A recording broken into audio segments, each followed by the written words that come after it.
world is changing constantly, and so is the internet marketing world. What was relevant yesterday could very well be obsolete today. That's how it works. An opportunity that you have been sitting on all along without encashing it to claim your ticket to ultimate financial freedom is about to be revealed in this video. In the next couple of minutes, I am going to show you a system that we have created which can easily generate an income of up to 4 figures per month from just one client with a few minutes of work. If you run a business, you need to have an interactive app which can lead your customers back to your business and add more zeros to your bottom line. Period. Mobile apps are practically shaping the way businesses interact with our customers. In fact, 87% of people already prefer using their mobile apps regularly to shop online, get food and groceries delivered, get movie tickets booked, book appointments with doctors, lawyers, and other professionals, and more. And why shouldn't they, when doing all this is as easy as tapping their fingers on their smartphone screen a few times? Come to think of it, and you'll realize that almost every successful business has an app of their own because mobile apps drive up their profits like crazy. Mobile apps help these businesses to stay in touch with their users and customers, and this results directly in more user engagement and retention. But there is a problem. A professionally built native mobile app costs anywhere between $1,000 and $5,000 or more. The word native here being of paramount importance. Native apps are the fastest kind of apps as they are built to exactly meet the requirements of the environment they run in. They are much like race cars in the fast lane. And because they're so fast, Google and Apple absolutely love native apps. And as they are so fast and slick, they're expensive to get made. So much so that most businesses and individuals just can't afford to get them made. But luckily for you, this is not a problem at all anymore. After almost 2 years of rigorous coding, designing, testing, and debugging, we did it. We created a robust, never-seen-before platform which would go on to churn out hundreds of apps for our clients in practically no time, compared to the traditional way of building an app. Oh, and get this. Every single app created using our platform was super fast, absolutely bug-free, worked seamlessly on any platform our clients preferred, and most importantly, served the very purpose of having an app. More business for our clients and ourselves. Presenting our state-of-the-art, completely cloud-based mobile apps creation platform with patent-pending technology, AppsKit Pro. Just in 2018 alone, 105 billion apps were downloaded, and this number is projected to be over 300 billion by 2020. That's right. Mobile apps are rage currently and are not going to die off anytime soon. Businesses are spending thousands of dollars on Android and iOS app development to grow fast. It's a market wide open for smart takers just like you to jump in and kill it. And we at AppsKit Pro are here to empower you with the tools and the know-how to do just that. AppsKit Pro has been our #1 in-house secret weapon, and a very few beta testers who were let in to use it are absolutely stoked by its abilities. We have revolutionized the way mobile apps are created without compromising on quality in a record turnaround time. And now we want to give that power straight to you. You can also easily make apps and sell them to any local business because having a mobile app on a phone is not an alien concept to anyone anymore. In fact, most businesses know they need it and gladly pay $500 to $3,000 for a single app that you can create for them. It's going to be a non-stop cash flow machine for your business, even if you are a one-person business with no prior experience or technical know-how. So whether you are a small business owner, marketing agency, e-com store owner, digital marketer, or you just want to start your app creation business, AppsKit Pro is perfect for you. It gives everything you need to build breathtakingly gorgeous apps within minutes, be it e-com stores, restaurant or food ordering apps, apps for yoga studios, gyms, hair salons, franchise businesses, and pretty much any type of app you can think about. It's easy, self-explanatory, and totally newbie-friendly. And it's your time. It doesn't matter if you already own a business or if you are looking for an opportunity to pursue your dream of financial freedom. AppsKit Pro is the answer. With AppsKit Pro, you will be able to create beautiful and professional Android and iOS apps in a few minutes. Hey guys, today we're going to take a look at how you build an app from start to finish using the platform. First thing you do, click Add New. You enter in your information here. Okay, so I've gone ahead and filled out this stuff that's required. Outlet name, app name, all that stuff is filled out. It's pretty self-explanatory. The one thing that you would want to know is the category. So we have a bunch of pre-built types of apps already pre-built, and whatever you select here will have everything turned on for you that's relevant to that type of business. So for example, if you're selecting cafe, you'll have food ordering system, points rewards, punch cards, that kind of stuff that's already turned on for you. You will be able to go in and update it and add things if you needed to, but that's what this has done. So this is going to be a coach or a trainer, and I will hit submit, and you'll see it's been added successfully. When I come back to my list here, you will see it at the top of my list. Now, the automatic mail content is what you can send to your clients. So when you've sold in the app, you click this link and it will send them the email that you just created in the account. It will send them the welcome email that you're sending that you're created over here in the auto mail content. So we have a welcome mail that goes out for your resellers and all the account information. You can customize this to do whatever you want. But let's stick to the building process. So we have now created the app at the top here. You see the create app link right here. If we click on that, you will see the areas where you can customize the color schemes, the images and background. So the login screen, you can put a custom image there. All the image sizes are mentioned here, and the types of image, if it's PNG or JPEG, it would be mentioned there. You can configure the features. Like I said, when you select the category of apps, all the features that are relevant to that category will come as turned on. And you can see what they are. If you want to turn something off or on, you can just basically come in here and do that. And now this is no longer on. Same thing if you want to turn it, this is no longer on. So if you want to turn something from off to on, you would just basically make it active. Okay, so I will just do something like that, make this active, and away we go. So that's all the features here listed in the platform. Your next step would be the menu, and we will use, I will just use the standard menu, but the layout 4 is the advanced menu. I didn't create an image for this one yet, that's why I'm not using this. The required images, these are the kinds of images you're going to need. You're going to need the icons, a login screen, the home screen of the app, a smaller icon, a splash screen.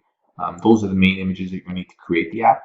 So I didn't create an image for the menu, but you can also create a custom image for the menu. Okay, the publish section I will come back to after I've added all the images. So the publish section is where you enter the information that's required to publish the apps. This is for Google, this is for Apple. The Google stuff you enter yourself, and you'll be able to generate the source code, which we will do in this video. The Apple stuff, you fill out the information, upload the images, and we submit the Apple app for you. Okay, so let's go into the building part of the app. Okay, so once you've created the app, you would log in, okay, and come down to the settings. So this dashboard, what you're looking at, is the dashboard that your clients see. Okay, so all of your clients will see from the word dashboard all the way down. This is where they would manage the app. Okay, we can go into the different features after we've done the building process. So the first thing that you do is after you've logged in is go to the settings and come to the home screen. Now this is where the magic is. So this is already coming with, we selected a category of a coach, whatever. So it comes with some sort of a starter screen so that you can have an idea of what to do. But what we're going to do is we're going to delete this and replace it. So I'm just deleting this. And I'm going to replace it with the new screens that we built specifically for this app. So when you hit the Add New button, you get this screen, and this is where you can upload your own file. Okay, so the image sizes are mentioned here, 960 pixels wide with a maximum height of 3,000 pixels. If you need to go longer than that, you would have to create 2 separate images. Okay, so let me find the image that I want. This is the one that I want, and I'll just call it home. Let's call it home screen. And this is key. Coming down here, disregard all this stuff. You would assign a function to this screen, so we will say multifunction because this is where the magic is. So make sure you put multifunction. Okay, hit submit, and the screen will pop up on the outside. So this is the screen that we're now making for this specific app. Okay, now this is where the magic, like I said, in our platform happens. We don't use a template. We don't use layouts. We allow you to build an app strictly from with literally no limits, no boundaries. you're creating an app. This is the home screen of the app. So this is what people will always see when they open up the app. This was an image created in Photoshop by one of our designers, and we've uploaded the image into the system as you just saw, and now we're going to assign functionality to it. So what I'm going to do is go ahead and assign functionality. Click on that link there, and it brings me into the image here, and I click on the image. Now I can make a hotspot. So I can take this, I can move it anywhere I want, I can put it wherever I want. And what I'm doing is I'm going to make a hotspot and map out the functionality on this app. So this would be a call us feature. And I'm just going to tell the system to go to the call us button. Okay. So now when anyone touches this area on the screen, it will take them to a phone number where it'll dial right from the device. Again, similarly, I'm going to do this for notifications. We're doing push notifications here. Title the screen. Okay. And say you're telling the system to go to notifications when anyone touches this area of the screen. So I'm going to finish mapping this out. Hang on a second. Okay, so I went ahead and mapped out the rest of the functions that I want to have on the home screen of this app. I didn't find an Instagram page, so I can put that there, but everything else has been pretty much mapped out, what we're adding. So these are the few functions that we're having on the home screen. It's all been done. I saved it, and now the app is essentially built. There are some things that you would want to come in here and customize. When you're building an app for your own specific customer, whether it's a clothing store, pizza place, hair salon, whatever the niche is, there are some things that come pre-built for you, but they're pre-built with dummy text. So if we were building a cafe or a pizza restaurant, it's going to come with text and things that are already pre-configured to that industry, but it's not going to say your customer's name. So if your customer's name, for example, is Joe's Pizza Place, it's not going to say Joe's Pizza Place or have his logo in any of the automated marketing tools that we've got. So let's take a look at what we should do after we've finished with the home screen. We've got the campaigns area, which is where we've created autopilots. Autopilots are automatic push notifications. So these are things that you can actually create for your clients, and there's a couple of things that you can add. So for example, you hit the add button and you create a welcome message. So I'm going to create that. Welcome. Again, it can be to whoever. This is going to be a marketing event to Marketing Central. Okay, this type of autopilot push notification, there's two options: a sign up or reminder. A sign up can only happen one time. So the first time someone downloads the app, they will get this sign up message. So I'm going to make the same headline here, and paste here. Let's put another message in here.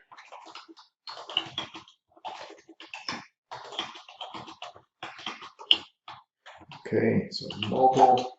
So this is the kind of stuff that you can customize, and you should customize for each of your clients. Okay, it'll come with some dummy text in most of the fields, but this is how you customize it. Whatever it comes with, obviously you're putting your own customer information in there. Okay, you hit the submit button, and now we've created an automatic push notification. So this goes out to anyone that downloads the app for the first time. Okay, similarly, we've got automated emails. None of these are set. You would want to set this stuff up as well. So a welcome email, so you can set up something here for your clients, add some imaging, add some messaging, welcome them to your rewards program or the app.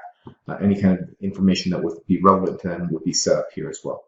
Okay, so that's what you do that. And what else can we look at? I think that should cover it. Now I'm going to go to the publish part and actually publish this app while I have you guys here. So I will come back into the create app section, and let's go ahead and go to the image and background. I'm going to upload my screen here. So this is the login screen. Okay. Oh, wrong. This is a PSD file. I don't want that. I need a JPEG file. So the login screen that's the Photoshop file. I don't want that. This is the one that I want. So you can see the PNG. It comes right in the background there. I don't need a logo. So I'm going to go to the build section here. That's all done. Design, that's fine. The menu is fine. Now we go to the publish section. So right here, I need a splash screen. I will upload my splash screen, which is this one. Is that a PNG? It is. I will upload that. Okay, I need an app icon. Right, get that. This is large, this is small. I've done that. Now my package name is important.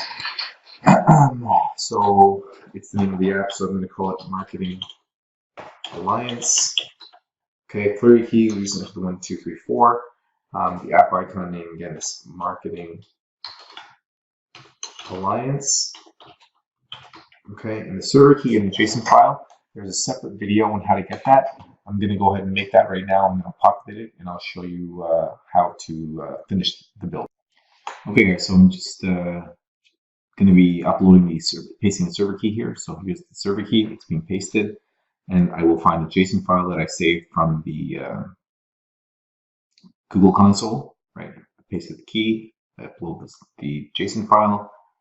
Let me find it here. Hang on a second. It's in my downloads folder. There it is. I pasted it in and now hit the update button. And now you see this key is ready to go. So I can now generate the source code, come back to the main page, hit the generate button, and 2 or 3 minutes later, you will have the app built.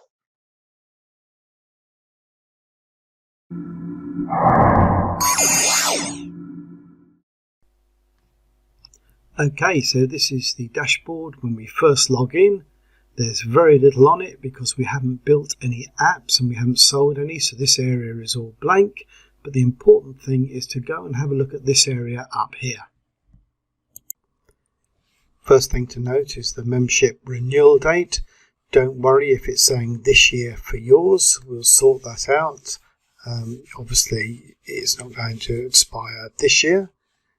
And then if you've bought the unlimited licenses, this area here will tell you how many licenses you've got left. And if yours is 1,000 and you've bought unlimited, don't worry, again, we'll update that. We have to put a numeric value there, so we've put 1,000 in as a placeholder. So below that we have the reporting section. You can get different views of the reports, but all of this will be blank until you've started filling in your customers, etc. And we'll come back to that in a later tutorial. Don't worry about this now. So what we want to do now is we want to move over to the left hand side and look at the navigation area here. Manage apps and resellers is where you're going to go to look at the apps that you're building and for any resellers you've set up. Nothing there, so add new. Again, we'll cover this in a later tutorial. You can clone any apps that you've built, and you can export all of your customers to a Excel datasheet. The auto mail content, this is where you set up the emails that are sent out when people first join, when they get their app. And again, we'll look at this later on, how to edit it and set it up. Just be aware that they're there and this is something that you need to change. Next on the menu here we have this incredibly powerful email program where we can send out messages to our subscribers, start a new campaign, and we'll go over all this feature in depth later on.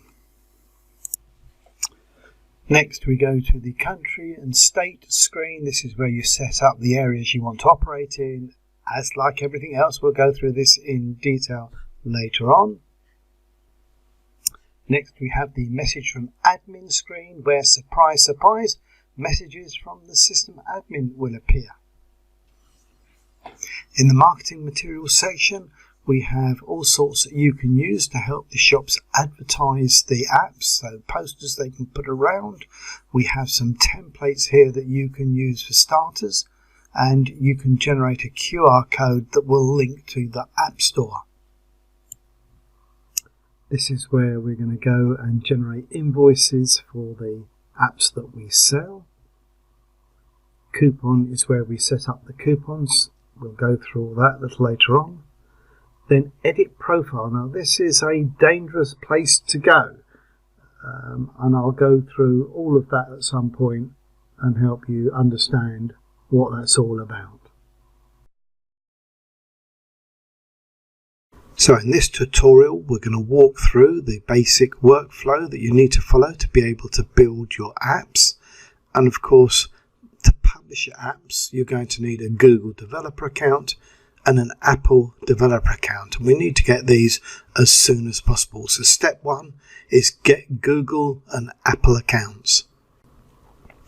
So to get a Google Apps Developer account, you need to go to https://play.google.com/apps/publish/sign-up/ and then just follow the instructions to sign up for your account. And for Apple, you do the same thing. You go to https://developer.apple.com/ and then sign up for your developer account there. The next step is to log into your account to fill in your basic details. Now with Apple, they're going to send you some information and you're going to need to edit your profile to include that information.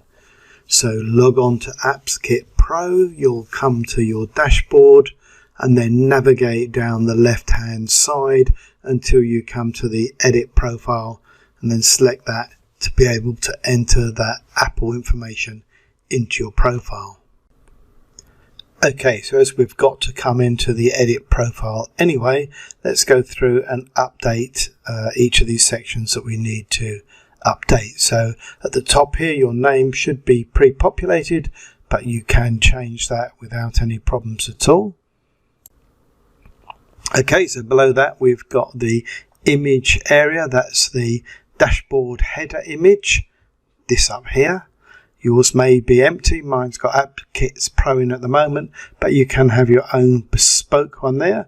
To be able to put your own bespoke one in, you first of all need to delete what's there and then upload your own logo using these dimensions. Moving down the screen, we then come to the reseller information. So the email here should be pre-populated, and below that the telephone number, which may well be empty, but you're going to have to put that in because it won't save without it. And if you want to, you can enter your Skype ID. And below that we have the slug. Now this is really important. It's best left alone. In fact, we might make it protected, because if you change this, you need to know what you're doing, otherwise you will be locked out of your account. We have a whole host of tickets from people that have changed their slug and then aren't able to log back in again. We affectionately refer to these tickets as ID 10T errors. So best you leave that alone, and it really doesn't matter. Nobody else sees it. It's just the way that you get onto your version of AppsKit Pro. So below that is your domain name, and then below that, this is where you enter your Apple ID and your password so that we're able to submit your app to Apple on your behalf. So the good news is you only have to do that setup once, and then you're able to start looking at building your apps. So the next part of the process is to gather your assets.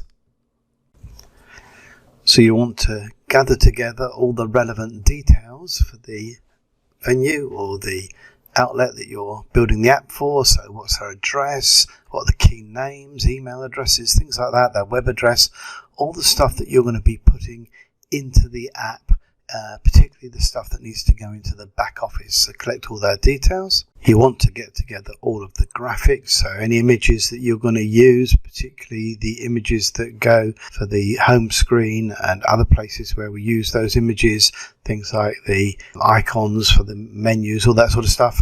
Any photos from the client, the logo that they're going to use. You need to just put all your graphics together. Now, here's a sort of word of advice really. Those that are really bad at graphics have got an advantage on this program. And those that are very, very good don't really need to worry too much. But it's people like myself that are in between really, who think that we're okay at graphics, but actually we're not brilliant, because it's really important that you get great graphics, that your app is visually appealing. So if you're absolutely useless at graphics, you're in an advantage because you're not going to try and do this yourself. You're going to go out to somewhere like Fiverr or any of the freelancing sites and get those graphics professionally done. But I can't emphasize enough how important it is to have really good quality, appealing graphics. And of course you want all your copy, the page text, any prices for products, things like that, email text, video, all that sort of stuff, the copy. And again, it's vitally important that you get this right, so do proofread it, do get somebody else to proofread it. I tend to prepare my copy in something like Word. I use Grammarly, and then I cut and paste into the app because I am an atrocious speller. And be prepared to spend some time on this. Clients can be really poor at getting you the material that they want. You'll find yourself pulling your hair out often, so just make sure that you have enough time to spend finding this material. In fact, make it a milestone so that you have everything before you start. So don't tell them it's going to take 2 weeks and then find out they're going to take 12 days to get you the material and you've only got 2 days to work on. It's 2 weeks or whatever time you give them after they've given you all the material that you're asking for. Right, so once you've got all of that, you're going to be ready to start building your app. So the next stage in the workflow is to add the new app you're about to build to the app list. Let's take you through that. So again, it's log in, back to the dashboard, and then select Manage Apps / Resellers here on the left, and that will take you to the Apps admin page. Now, you may have blank here because you've not created any apps yet, or if you have created some apps, they will be in this list. So go up to the top right here and select the Add New button. Just before we do, it's worth noting that if you already have some apps, you are able to select one and clone it and use that as a basis. So use this option here. But for the purpose of this tutorial, we're going to add a new app. So that's going to take you through to the new app admin and edit page, and you're going to want to fill in each of these fields. So the outlet name, the app name, a username, password. You can either accept the one it's given there or put your own in. The outlet address, the phone number, the email. You can see all of these are required fields, a little asterisk there. And next we come on to category. When you select category, you'll get a drop down that gives you a host of partly done for you templates, if you like. So we'll go through these in depth in another tutorial, but for now I'm just going to select the cafe category, and I know that that's going to give me a built app which I can build on further to customize it for my client. So next we need to set the license start and end date. This in effect limits the time that the app will be active and accessible. So you might want to do it on a monthly basis, and each month the business pays you a retainer to have it live, or you might do it on an annual basis, but set the start and end date and just be aware that at the end of the period the app will become inactive. We're then going to put in the email from address. So this is when the app sends out an email, where's it coming from? In this case, I'm going to do the same as the app owner's email address. We then need to put a tutorial URL in. So this is for your client to understand and learn how to use the back office. So you could create your own branded tutorials on the back office and then send every client to that same set of tutorials. Likewise, you're going to need a support URL so that people can get support and help with the application. Here we have a little active button, so toggle active on or off. And finally, the submit. So once you've filled everything in, you're ready to go and submit this so that you can build on it further in the next step. Okay, so if you now go back to your Manage Apps Resellers page, you'll see that the app that we created is now there in the list, and we're now ready to actually create the app. Now that's going to be part 2 of this workflow, so we're going to end this tutorial here. Okay, so we're now ready to build the app, so that's the next part of this work process. So log back on, go to your dashboard and select the Manage Apps Reseller option again, and there you can see that the app that we added is now available to work on. On the far right here you can see the login button. This will log you into the app that you're building, and you get into the back office and configure stuff. We'll look at that later. Then there's the delete button. Delete that, the app's gone for good and you get your license back. There's the edit button that edits the stuff that we have just set up. There's the generate APK button. When we're all good to go, that will go green, and we'll come back to that. The status, this is where you can toggle it active or deactive, just like we could on the other screen. The preview code we'll talk about later. The create app is where we're going to go to in just a moment. The next field tells you that you've used a license. Then we have the expiry date, and finally we've got the app name. But we want to go back now to the create app and look at what we have to do to indeed create that app.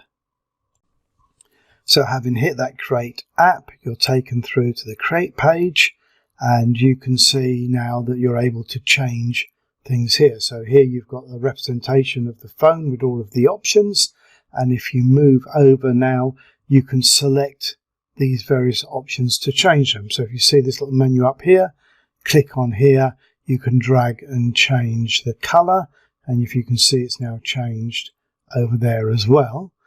You'll want to make sure you've got the right corporate colors, so it's good to know those values and then to type them in. So I've got this brown in my logo, so I'm typing that in, and it's using that same color here now on this background. To find the numerical value of a color, I use something called Instant Eyedropper. It's a free tool, and you can see, look, if you hover over any color, it will tell you what the value is. You make a note of that and then you can recreate it. So you can simply scroll down here and change whatever colors you want. I'm going to leave the rest like this just for the sake of this tutorial, but you'll want to set it up and then make sure that when you finish you click the update button. When you've done that, you're going to scroll back up to the top, and then you're going to hit the images and background button, and we're going to upload the images here. This is the advantage of having got all of your assets ready. You can just start plugging them in as you go. So you're going to want to have a background screen image that's 768 by 1024 pixels, and you're going to want to have a home logo image which is 540 by 135 pixels. Okay, so select the browse files and then upload your background image. Once it's uploaded, it'll appear on the little mobile icon here, and then select the home logo and upload that as well, and those images are there and good to go. So come back up here and select build app, and then you can see you've got the list of features. Now these will be pre-selected, so we're going to leave those and move over here to the design page. You can see that there's some placeholders there because we chose a cafe, and we're going to change those and make this our own. So we will have already have prepared these images, and we now want to swap them out for our version.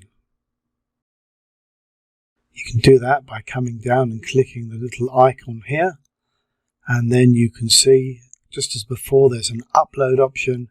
We'll select the image that we want, upload it, and that will swap that image over, you can see the little bar there just counting up by uploads. Once we've done that, we press the update button. Always press the update button. You can see straight away the image has changed in the little mock-up mobile there. And here it is. This is the image that we've put in. As I've said before, really important you get these done professionally. I've just knocked this up quickly for this demo. We have a second page here, and we're going to make sure that that changes. As you can see, you scroll down, you get the second page. So let's just quickly change this one now. Exactly the same. You select the image, then you want to upload.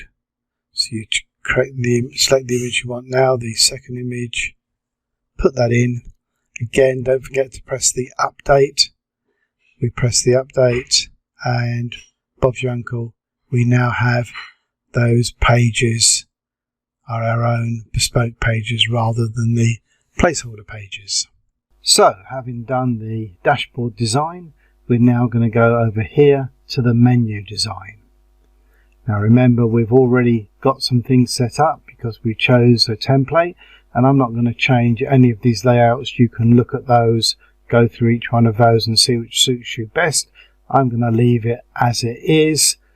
You can also come down here and put little icons next to each of these. They've got some here that you can select, or you can upload your own, but again, I'm not going to spend a lot of time doing this for the sake of this tutorial. So having set up your menu, the next thing to do is to go to Publish App. Okay, we're getting to the exciting bit now, so welcome back to part 3 of the workflow, which is publishing your app. The thing to remember is that although the process is the same, you upload some images and you upload some information, you actually publish to Android and to Apple separately. You don't have to publish to both, so you could do just Android or just Apple. But in this tutorial, I'm going to walk you through, first of all, creating the graphics for both Android and for Apple. And then I'm going to walk you through the Apple submission first. And then we'll probably do the Android submission as another tutorial because it's a little bit more involved.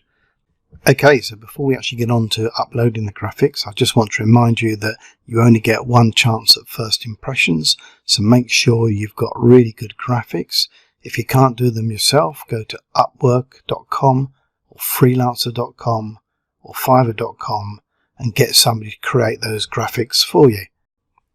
Right, so back to the dashboard, we select Publish App, and then we're taken to the Publish App screen. You can see that we have both the Android Play Store here and the Apple Store over here. Okay, so let's go ahead and upload the images for the Apple Store. So first of all, we need an Apple icon, 1024 by 1024 pixels, and a splash screen which is 640 by 960 pixels. Then you go to Browse Files, upload your image, and you'll see a little success message when that's done. And then you just need to scroll down to the bottom here and upload the splash screen.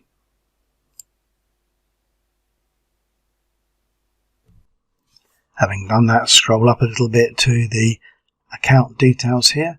Now the first thing you want to put in is your Apple ID and Apple password. We need your Apple developer account details so that we can upload the app for you. So for Apple only, we do the submission to the Apple Store on your behalf. So you need to give us the right credentials here. And then we move on and fill in each of the sections below. Hold on one moment and we'll do that now. Okay, let's have a look at these options now. So the first thing we're going to do is select the primary category. You have all sorts of options here, but we're going to choose food and drink. You can put a secondary category in if you want. I'm not going to on this account. I'm going up here to select my language, which is English. The app price, which is going to be free. I'm going to put some keywords in here so people can find me. So coffee and coffee to go, coffee tribe. The support email that they can get, that's the users can get support if they download the app and have a problem. Put a copyright notice in, probably the outlet. Then you're going to want to put in a marketing URL. So let's go join the tribe at coffeetogo.com. They may well have an advertising web page there. Put a link now to the privacy policy URL. I told you I couldn't spell, so I've got to go back and correct that, and that's not right either. Let's just do that. Okay, then add a description. Hold on. Okay, then let's add a description of the app. Told you I couldn't spell. Join our tribe and enjoy free coffee, advanced ordering, and surprise.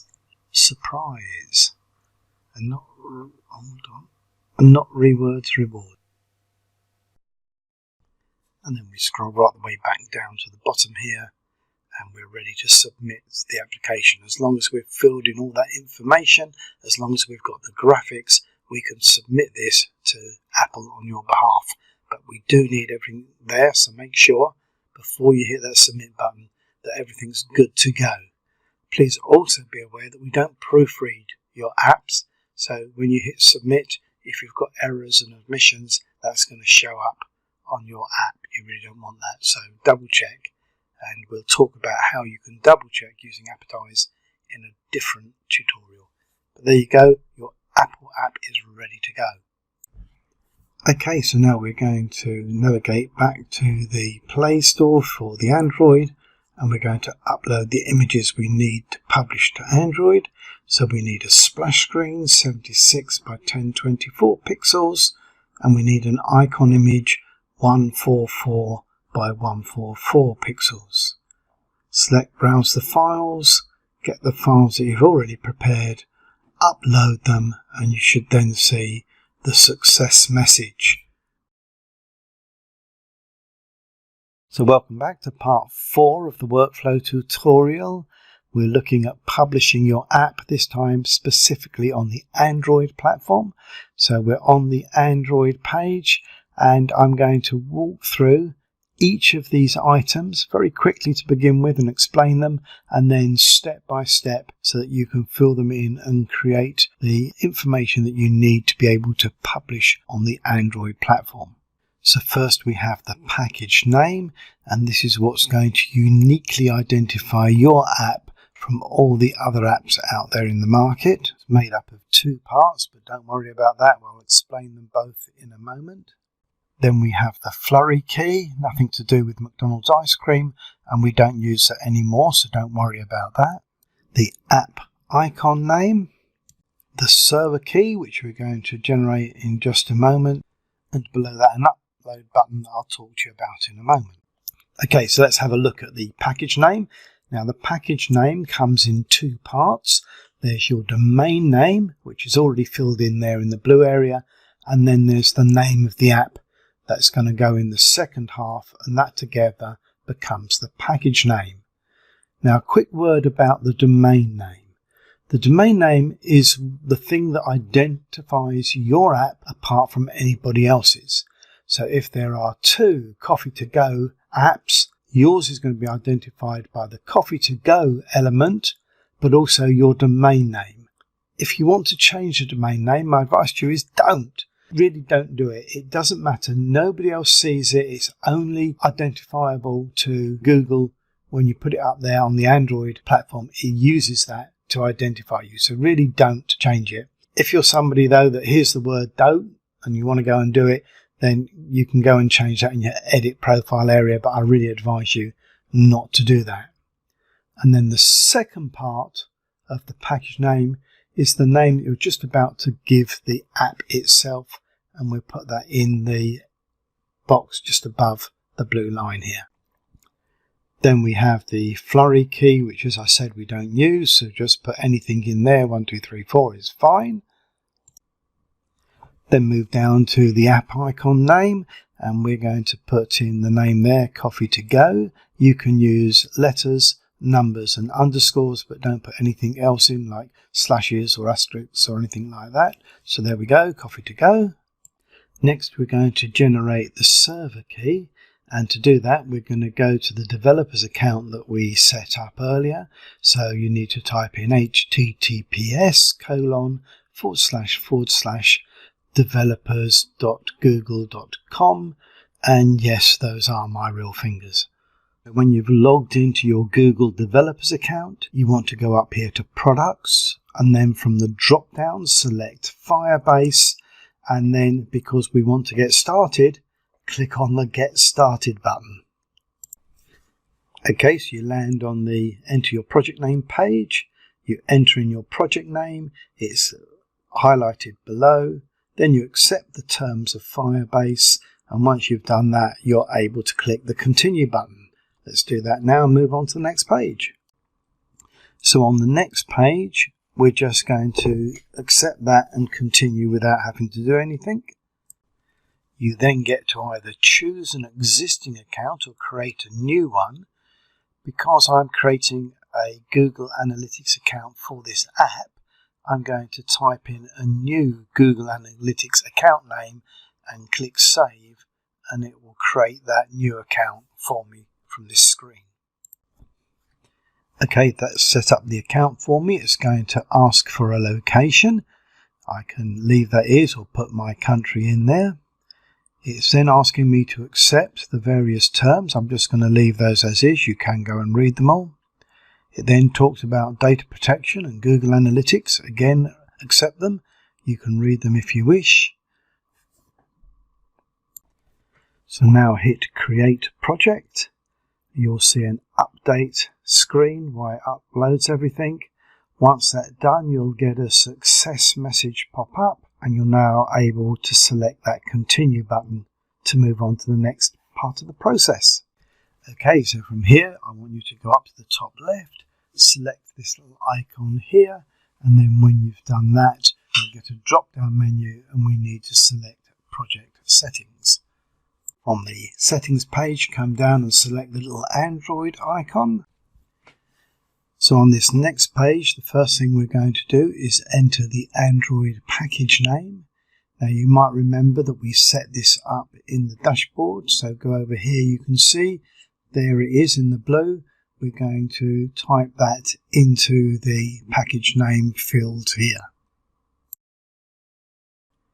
And having done that, we're going to hit the Register App button. This then takes us through to the JSON page. So you can see we can download the JSON file here. So when you hit that download, it's going to download the file and save it to where you normally save. So in my case, it's the Downloads folder, and you can see, look, there it is, Google Services JSON. So wherever you save your files to, that's where you need to go, and remember that it's there because we're going to need this file in a little while. Once you've done that, hit the next key. This next page is nice and simple because all we have to do is leave it as is, scroll straight down to the bottom, and then select the Next button. The system then starts to run a little check, but we can ignore that and go straight here to skip this step. That takes us back to the settings. We want to come up here, select the cloud messaging, and then that's going to take us over here and show us our server key. And all we need to do now is copy that server key. So just move your mouse over that area and then click this little icon here to select it, and that has copied it to your clipboard, and we're able to go back to our dashboard and enter that information where we need to enter it. Navigate back to your dashboard, come down to the server key field and paste that server key into that field. Next, come down to choose file, This is the file that we saved earlier in our downloads, the Google Services JSON file. So select that, open that and upload that into your dashboard. You can see now that it's changed to show that you have that file there. And we're good now to press the update button, and as soon as that happens you should see that it's updated. The app button has changed green, and if you come back to the dashboard now you can see there that the generate APK is also green. So well done. Take a break now and we'll move on to the next tutorial in just a moment.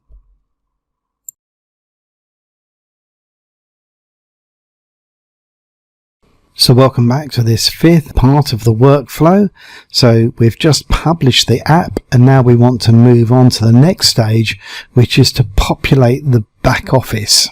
So let's go over to the dashboard now. We want to log into the back office of the app that we've just created. So we select the login button and we log into the app's back office. Now, just a word of caution. The screens look much the same whether you're logged in as yourself or whether you're logged in as your client. So check in the top right hand corner that you are logged into the back office of the app you've just created, that you're logged in as your client. And then as we go through the next stages, everything that you do will be reflected in the app and not your own back office. Each different application that you create will have a different set of features, but it's really important that you get to understand and know how to use each of those features. That's outside of the scope of this tutorial, but do look at each feature individually and make sure you know how to set them up. But I do just want to talk about a couple of things that we really must get set up before we publish. So let's move over to the settings area. You can see them highlighted here. And I'm going to point out now a couple of things that you need to be looking at. The first area to be aware of is the edit passwords area. You can change the account passwords, but more importantly you can also put in the passwords and the API keys for your payment gateways here. The login area here allows you to change the appearance of the login screen for when the user logs on. The configure app settings should all be done, but it does allow you to change the images if you want to, the language and the miles, things like that. Call Us allows you to enter the telephone number so that you can use the callback feature. Now the home screen, this is an important one. This is where if we've chosen a multifunctional screen, we can put these function points in. So you click on the area, drag it across, and then all you have to do is put the title of that hotspot and then select the function. So in this case it's the punch card. So as I say, just click in an area, drag that yellow hotspot across, click inside the hotspot, put a name and then a function. So in this case treats is going to go to a information tab, which is somewhere in the list. There it is. And we would carry on the same way, call ahead, tell a friend, etc. So I hope that all makes sense. So I'm not going to go through each and every option here now, but it's really important that you do before you publish your app. So make sure you're familiar with these functions, that you understand the settings and go through and change them all. You need to change the emails, you need to change the location, anything that we've set up for you, you need to go through and change. So once you've done all that, you need to go back to the dashboard and navigate to the app. And we're now ready to generate the app APK. So as long as the generate APK button is green, you're good to go. If it's red, then you need to go back and work out what step you've missed and put that right.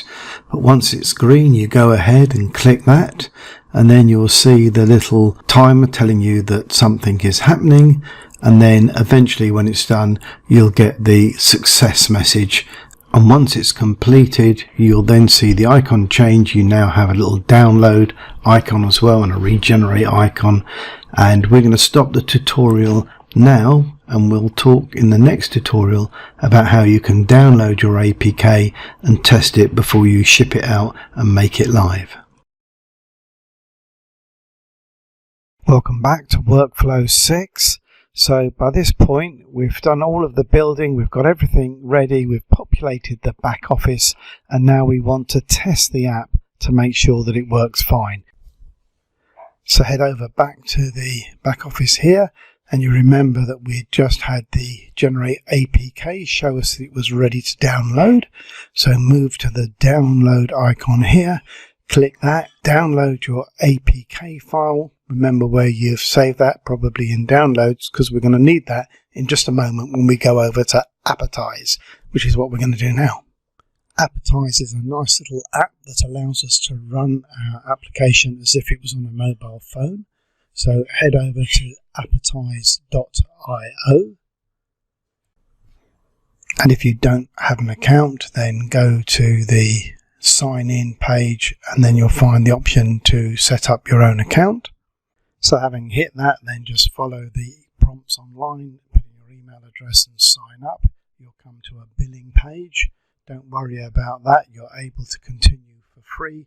Just hit the upload button and that will take you to the upload page. The next step couldn't be much simpler. You simply select that APK file that you've just saved. That will upload to the system. You'll see a little bar telling you that it's on its way. And then once that's done, it'll tell you it's successful and you can either view or manage that file.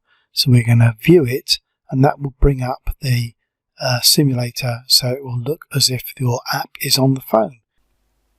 Once you hit that view, it will bring up the mobile screen. Hit tap to play. It will install the app.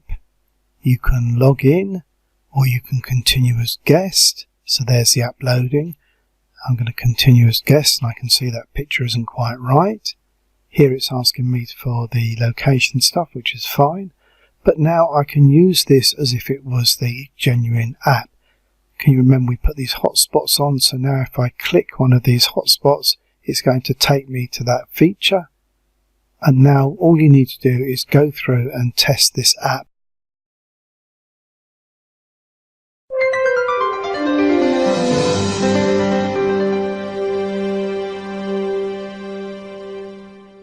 Today we're going to take a look at the AppsKit Pro mobile building app system. We are a cloud-based mobile app builder and we have a fantastic platform. So let's take a quick look at all the features that we've got. Number one, the secret sauce is our patent-pending design technology. We have a builder that does not use templates or layouts. We have a builder that really gives you the maximum flexibility of anything on the market and hopefully anything you'll ever see, because we have actually applied for a patent on it. So you got some screenshots here of some of the apps that we built in our system. You can see the variety and different looks that you can accomplish with our system. Again, it's a really design-focused builder, and you'll see that once you're on the inside of the platform. So that's number one. Number two, we use the hook of loyalty. We've got 9 different types of rewards programs, and loyalty is the thing that keeps these apps on customers' devices. 84% of people that download an app that have points or rewards in it will not delete that app. This is the spend-based reward system, and it's one of the 9 programs that we've got. How this works, it's transactional-based, so the customer receives a percentage of the transaction amount back into their wallet. So this is a wallet screen, and whatever they spend, and you can set up different tiers, different levels, and basically assign a percentage of spend back to the customer. So let's say a customer comes in and spends $100 and you're giving them a 5% rebate. They would get a $5 back in their rewards platform, and they can accumulate these rewards over time and use it to obviously buy other things in the place of business if they are, or they can spend it essentially whenever they want. The good thing about it is even when they spend their rewards, they're earning on the spend. So if they've earned, let's say they've accumulated $100 in rewards, and they come to spend $100, they will earn on the, if they spend 125 or 130, they will earn money on the extra that they spent on this that next transaction. So the point is it never runs out. The rewards never run out. How this works, it's a standalone system, but we do work with companies and we do write APIs that will connect to POS systems, but essentially it's a standalone system. The customer submits a receipt through the app, either by filling in the information that we ask for or taking a picture of the receipt. Admins approve it, the customer gets a push notification, and the rewards are in their account in real time, immediately. Another one of our system is VIP rewards. The reward system we just looked at was a lifetime spend. This is year to date. So this resets every January 1. So the same thing. This is incentivizing customers to keep coming back to the business and spending money on a yearly basis. We also have a points-based reward system. So you can see here, this system is great for fast-paced, high-volume locations, restaurants, that kind of stuff, where you are able to come into the place of business, make a purchase. When you're checking out, pull out your app. The merchant scans your QR code, enters an amount spent, and boom, the points are automatically added into your account in real time, also almost instantly. Another one of our rewards programs, Scratch and Win. This is gamification at its best. Customers love this one. You can put a custom branded image on the screen. Your customers can scratch that image with their finger, and they're able to win prizes. Customers love this one. Here's another one, coupons. Coupons are a fantastic way to provide incentives for your customers to come in and make a purchase. You can see the listing on the coupons that you've got in your app. Coupons are also trackable, so you're able to actually enter redeem codes, and you're able to see how many coupons have been redeemed. A referral feature, this is a great tool. You're able to refer friends from your network. So let's say I'm a customer and I've downloaded your app. I can go into my address book and start referring my friends to come into your place of business. You can incentivize me to do that as well. So I'm able to get rewards for referring people, and the people that come in are also able to get a reward for downloading the app. The key thing here for us is the person that's doing the referring does not actually get the rewards until the person that they referred comes in and makes a purchase. Okay, so the customer has to make a purchase. So I can't go into my address book and refer 100 of my friends and get all these rewards, even if those people don't turn into customers. We have a feature called Smart Reviews. After a transaction is made, the customer would get an email that looks something like this. They would be able to click on any one of these stars, and once they've clicked on it, depending upon the rating, you can set this up again. It's manageable. So let's say in this example, we were giving out 4- and 5-star reviews. Those are good reviews. Would automatically be transferred to that business's Yelp page, their Google page, their Facebook page, wherever they're collecting online reviews, and the customer would complete the review right online. If there's a negative review given, the customer is taken to a form. They're able to input some comments. That is mailed to the admins of the app, and they're able to follow up with the customer and find out why we're having a negative interaction with the business. Gift cards, a huge feature. This is a multi-billion-dollar industry annually. Merchants love it because they get the money up front, and if they sell a $100 gift card, the customer will come back. Maybe they spend 120, 130, 150, or they spend 75. They may come back next week, next month, next year. So that's why merchants love it. Customers also, you're able to buy the gift cards for yourself or for someone else. You're able to share the gift cards digitally right through the app. This feature is a great tool. This just went live with our system. It's called the Clientele Module. This allows staff. So these are screens that you're looking at that only staff members would see. It allows them to create follow-ups, automated follow-ups. So they're able to track, a to-do list. They're able to also add clients manually. So they can add clients right from their own screens without the client ever even having to download the app. And you're also able to send images and videos right through the system to your clients. This system is based on SMS, so text messaging, so not push notification. This system works 100% of the time. When you send a client a text message, it is open, so you know your messages are getting seen and read. Moving right along, we have an event calendar. Basically, you're able to set up events, different types of promotions or things that are happening with your business, and they're all available in a calendar format. You're able to set up reminders, so people are getting reminders by email, push notification, or text message right through the system. We have a fantastic food ordering system. It's standalone. It's built into the app, and as well as you're able to provide it to your customers if they need to put it on their website. So the same system could be on our website as well as inside the app. So these are the screens that we've got. We really looked at what was out on the market, and we saw the Domino's app. Domino's spent over $500,000 on their app, and we went and looked at their UI, and basically we emulated it. There's a lot of similarities. If you were to open up the Domino's app, you would see a lot of similarities in our platform as well. And again, keep in mind, you're able to customize the color schemes and all that kind of stuff to fit your business. So here's categories. You're able to pick a category of pizza. You have different sizes. You're able to customize it. And then you're able to send an order right through the app. You're able to pay for it right through the app. The kitchen gets a push notification if they're using the device. They can also set up a receipt printer. They get a push notification showing them the details of the order. They confirm the order. And then the customer, again, gets a push notification saying your order has been confirmed and it's going to be ready in 30 minutes. Great system. It's a no-brainer, really. I mean, imagine what you can do with this as a small business owner. You can provide a mobile app to them for $1,500, $2,000, $3,000, at really pennies on the dollar. Domino's paid $500,000 for their app, and you're able to provide the same type of functionality to your local businesses at a fraction of the cost. We have a table reservation system as well, so you're actually able to provide restaurants a way for their customers to book tables right through the app. Here's the other screen, confirm reservation, and everything's done right through the app platform.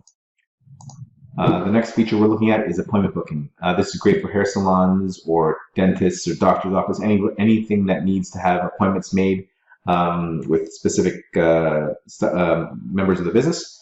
You see the calendar here, you're able to pick a service, and then you're able to pick a time and check out right through the app. You're also able to set up recurring booking. So if I'm doing my hair every week or every 2 weeks, I'm able to do that right through the system as well.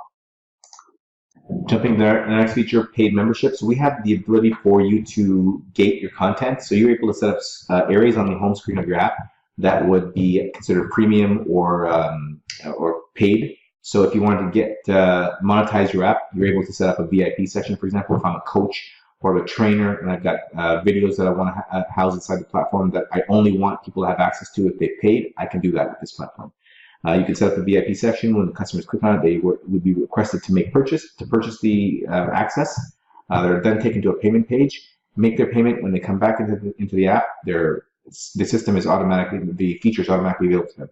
Now, the one great thing about this is we're not paying Apple or Google anything. If you look at in-app purchases with Apple or Google, usually you've got to pay them 30%. If any games or any, when you're playing games, you're buying coins or whatever, 30% of those purchases are paid to Apple. This payment system is housed offline, so it's housed actually on a website. So none of the payment goes to Apple or Google. 100% of the money goes to your customers. Huge selling tool there.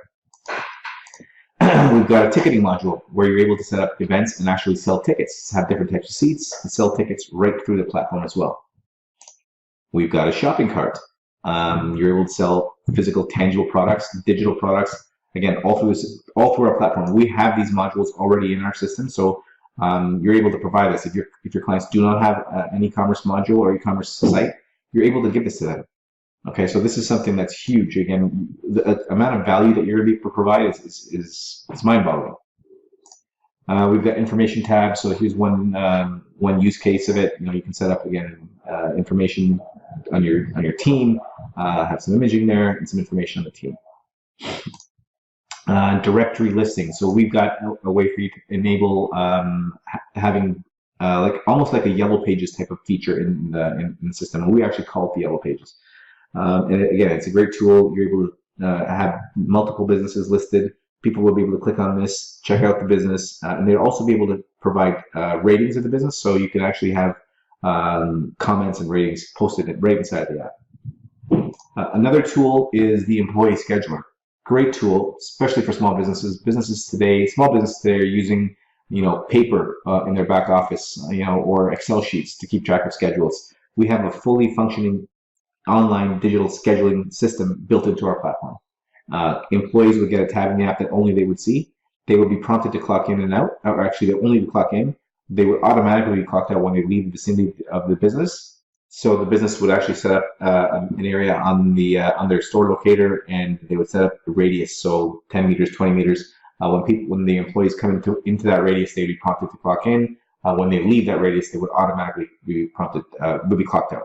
Again, you're also able to export timesheets for the week, for the month, as all from the platform. Again, a great tool. This is a real cool value add for small businesses. Something that they would be using every single day. Messaging, push notifications, huge. You have the ability to send messages, custom messages to your customer base. Anyone that downloads your app, you're able to send a push notification. Exactly like a text, except that it's requiring the customer to have your app. Moving to the next feature, we have integrated SMS technology as well. So push notifications, while powerful, users are able to turn off, opt out of getting push notifications. If you've got your customer's cell phone number, you are able to send text messages to them, and they are not able to opt out. This is huge. I mean, a great marketing tool. 100% open rates. And this is the only system in our whole module, our whole system that's not 100% included. So this is actually a premium feature. So make sure you inquire about what the costs are involved with the text messaging platform. The next feature is social media, or really it should say any of your digital content. Anything that you've got that's housed on a website can be embedded inside the app platform. So here we're using it for social media, your Facebook, Twitter, Instagram, your Vimeo page, YouTube page, all that can be housed inside of a platform with one click. We have a form builder. You're able to set up forms, and in those forms you can ask for any kind of information you want. Also, the user in the form, if you wanted to get an address, would be able to click a button and send their GPS coordinates right through the form. All that information is stored inside the form. You're also able to add a signature box. So any like if you're putting a waiver or something like that inside the form, you're able to get your customers to sign up on. Next feature, hotel booking module. We're able to actually provide a fully functioning hotel booking system right inside the platform. So this would be something that they can use in the app as well as on their website. So this can be, you can create them a website, create a button that says book now, and then the booking system would take over right from there. So the web and the app-based system would be exactly the same. Here's a couple more screens for the hotel booking system. You can put room views, all that kind of stuff right inside the system. Mortgage calculator, pretty straightforward. Input your information, get your monthly payments. Tip calculator, same deal. You can get tip information right from the system. And the next one is what we call the hub. So this is a tool that, again, only the admins would see. So it would be set up inside of the app. This allows admins to send push notifications right from their phones. So they don't have to log into the back office. They don't have to go anywhere. They can send a push note to their entire database or segments of their database right from the app system. And that's a quick overview of our entire platform. Keep in mind what you guys are getting this for now is absolutely theft. It's a steal. We are going to be putting this thing on the market very soon. This is what our pricing is going to be, $250 a month, and you're going to get the ability to sell 10 apps for that. There's some other programs here as well that will be offered. But again, this is going to be the main package, and what you guys are getting it for is absolutely theft. So welcome to the program, welcome to the family, and hope to see you on the inside. Thanks. Hey guys, today we're going to take a look at how the food ordering system works from both the customer's perspective as well as the kitchen's perspective. On the right, I have a device that's set up for my customer view, and on the left is the kitchen's device. So I'm just going to close the app on the kitchen's view. I'm going to go to the customer view here and place an order. So going to takeout, I will just hit continue. I will order a pizza. Let's order an all dressed. Let's select the 13-inch, hit the order button, come back up to the cart here, and check out. Now I come down here, actually I'm not going to just do that. Select payment method, I will put cash, check that box off, hit continue and confirm, and now you're going to see the order pop up right here on the kitchen side. And I can click on that, and we'll go into let's go into the app here and scroll down to the notifications, and you'll see the new order received. So I can click on that and I can see the details of the order. So this is the details, customer details, phone number, this kind of stuff here you can make mandatory or not mandatory if you need it on the system. You can edit those fields, the order details, date, location, order ID, and here are the details. 1, all dressed, 13-inch, here's the price, subtotal, delivery and discount. So the total here is $44.28. There's a cancel link if you want to cancel the order, as well as the confirm order button right here. So I'm going to hit the confirm order button, and now I will select the order will be ready in, let's say, 30 minutes. Or you can also enter a timer here if you want. And any notes here, hit confirm, and the customer gets a push notification on their side saying, we already got one saying your order's been received, and here's the other one. It's going to say,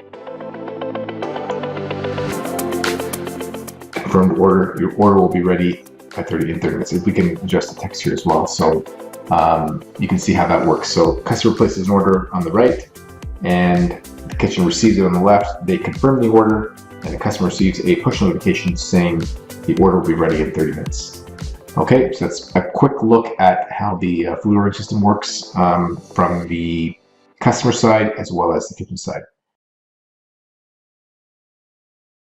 Hey guys, today we're going to take a look at how you use the push notification module in the app platform.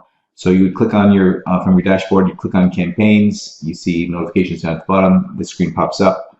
You'd hit the add new button, just quickly explanation. The hub emails, this is for you to set up the hub inside of the app, so you're able to actually send push notifications through the app if you're an admin. So whoever's email addresses are here, those IDs would have access to the hub inside of the app.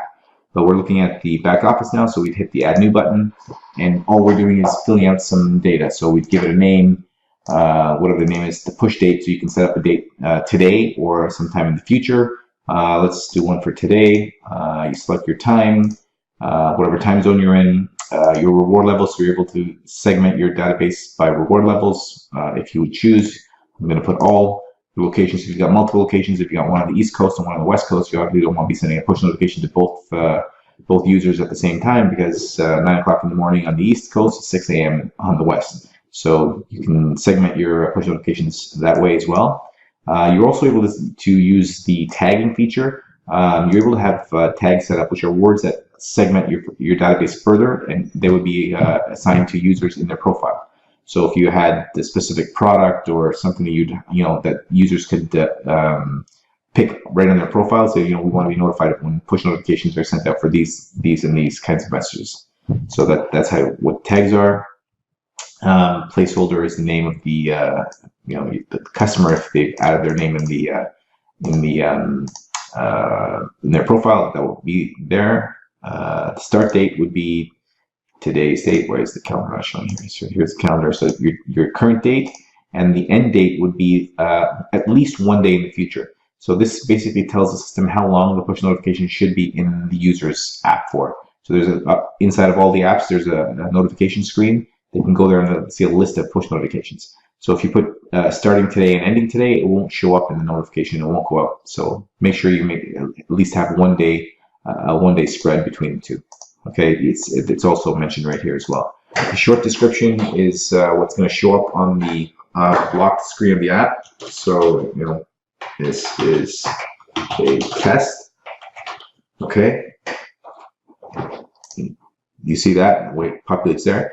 And now when you come down here, you've got an area where you can actually write a message, or you can add an image, one or the other, not both. So if you're writing a message, whatever you type in here will be in the body of the push notification. If you're selecting and sending an image, this is the image size 300 by 400. Let me show you what one image looks like. Okay, so this is a lot cleaner, a lot more professional looking, rather than just putting some words on a blank screen. You can put your messaging on your image. So again, an image size of 300 by 400 pixels, upload that and put your messaging right on that. It looks a heck of a lot more professional, looks a lot cleaner. The other thing you can do is when you send an image, you can actually put a link. Let's say you're highlighting a product, right? So when someone clicks on the push notification and clicks on the image, it will take them right to that whatever link you paste in here.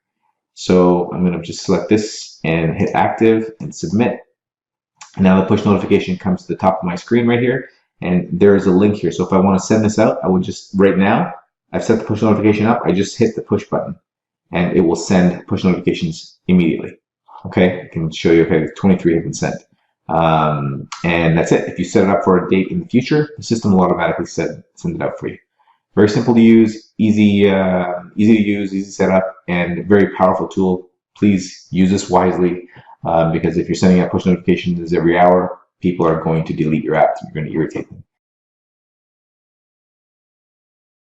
Hey guys, today we're going to take a look at how you set up your digital stamp cards inside the mobile apps.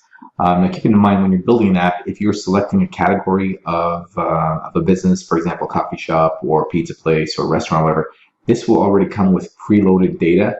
So you already have a digital stamp card in place. All you would have to do is edit it. So here's the edit button. Okay. You can come in here and you can just make the edits as you see fit. So in this case, we're just looking at free jeans, whatever will be free coffee, whatever the name of the card is. I guess that will be the reward. These are the images that will be used for the stamps. So this is what the image looks like when it's punched, and this is when it's not punched. Down here, we have the area where you enter a password. So this is a password in order for you or your staff to give stamps to your users. It can be whatever you want it to be. You can also check this box if you want to have a QR code behind your counter and just pull out the QR code and let your users scan the QR code in order to get their stamps. The minimum time between stamps in hours, basically, if you want to say, if you come in today at 3 p.m., you can't come back, the next half an hour or an hour, or keep coming back every hour and keep getting more stamps. You can put in a minimum time between stamps. So if you put 2 hours, it would take 2 hours before the system allow a user to come in and get a second stamp. It's totally up to you. If you want to leave it, if there's no restrictions there, you can just leave it blank, leave it 0. The redeem limit is how many times this specific digital punch card can be redeemed. So if, let's say we've got 9, so you have to buy 9 items before you get your 10th one free. So this card can be redeemed 5 times. So a user can fill up their card 5 different times and claim their free item 5 times. So that's what that means. Leave it 0 for unlimited. Description, again, this is what's going to be told to your client's going to be inside of the app. Buy 9 regular priced items, get the 10th free. Instructions, this is basically going to be in the screen of the app as well, just telling the customers, hand your mobile device over to your business representative who will stamp your card. And that's it. If you check this box off, this would display the punch card in the hamburger menu of your mobile app. Make sure this is active and submit. Thanks for watching, guys. Hey everybody, today we are going to look at the employee schedule. On your dashboard when you log in, you'll see the employee schedule tab here. Click on it, it'll bring you to a blank sheet here. First thing you've got to do is add the positions that you would like to have in your business. Click the position tab, hit the plus button, and name your position. So let's call it manager. You're able to select a color for this code. So we're going to select let's select blue for the manager. Okay, hit submit. Go back to your position. You see the manager position there. I'll make one more. So let's do sales. In sales, we will make green. So now we've got 2 positions created. The next thing you've got to do is add employees. Click the employee tab, hit the plus button. From your member list, you got to make sure your employees have downloaded the app. Once they've downloaded the app, they will register and they will create a profile for themselves, and they will be listed here. You're able to type the first few letters of someone's name, or if you see them in the list, you can just pick them. So once you type the first 3 letters, let's type Brad here. Click that. Select the position that they're going to be. Let's give Brad the position of manager. The hourly rate that they're going to be making, $15, and an employee number. Hit submit. Now you've got an employee's schedule. We will also add another employee just to show you there. So we'll get Jane.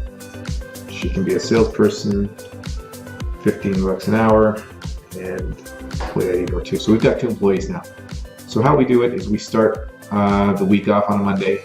We hit the plus sign on the Monday, select who we're going to be adding to the schedule, their starting time and ending time, the position that they are working, and any notes that we may have for their shift. Hit save, and you'll see it created over here. Once you've done that, you're able to drag and drop these boxes into the next day, and you're also able to mouse over it, and you can see there's a few icons here. You're able to edit the shifts if you want to change the times that he's working on a Tuesday. Just come in here and hit the edit button and edit the start times and end times. Hit save and it will update for you. Again, let's add Jane, same times, and you can see it's color coded to their positions. Just hit drag and drop, and that's it. The other thing that you're able to do with the scheduler is you're able to assign budgets to your staff. So let's say that you want to have sales quotas for your people. You can click here and hit the budget button and assign a budget for the amount of hours you're working. So let's just assign $500 to this staff member, hit add, and now you'll see that there's a $500 number underneath their on that day. When you click the budget, you'll see the amount of hours that have been spent on your staff members, and give you a budget percentage there, as well as the budgets for the week here. What else can I show you? Once you've published your schedule, once you've made your full schedule, keep dragging. I'm just going to finish the schedule out here. Right, like that. So now the schedule is made. I will refresh the schedule. Okay, so we've got everything done here. The hours are calculated here. Let me refresh this. So the hours are calculated. So you can see Jane's working 45 and Brad's working 45 hours. The budgets again are here. Your wage cost is right here. And what you're able to do, which is really cool, is you're able to notify all of your employees with one click. What they will get is a push notification and an email. So click the Notify tab. If you've got more than one location, they'll show up here. You can either notify all your locations with clicking this button, or you can just notify this location. So either way, whatever you click here, we'll send them a push notification and an email. You're able to print and download this statement as well. Right here is where you see time off requests. Your employees will be able to request time off, and you'll be able to approve or decline those in that spot. And essentially that's it. Quick note, the next week, if you've got a blank schedule here, instead of having to redo the whole schedule, you can just hit this button here and copy the entire schedule from last week. And then you can make the edits here rather than having to go in there and do the whole thing all over again. Hey guys, today we're going to check out how you set up the sign up screen. So when you're logging into the apps, what you need to do, you can either use a login or a sign up, and I'll explain that to you in a second. So let's log into one of these apps and come over to your build app section and the advanced settings. Okay, so we click on that. Now we have two options: use the sign up or the login. If we're using the login screen, the app only asks for an email address and a password and allows the user to get in. Usually that's the easiest way to go. You don't want to spend, your customers spending, 5-10 minutes there filling out a whole bunch of information, because it deters them from downloading your app. So that's the easiest, the quickest way to do it. When you click login, their email is required and a password, and that's it. And that gets them into the app. If you use the sign up screen, that's where you can ask for more information, like first name, last name, birthday, phone number.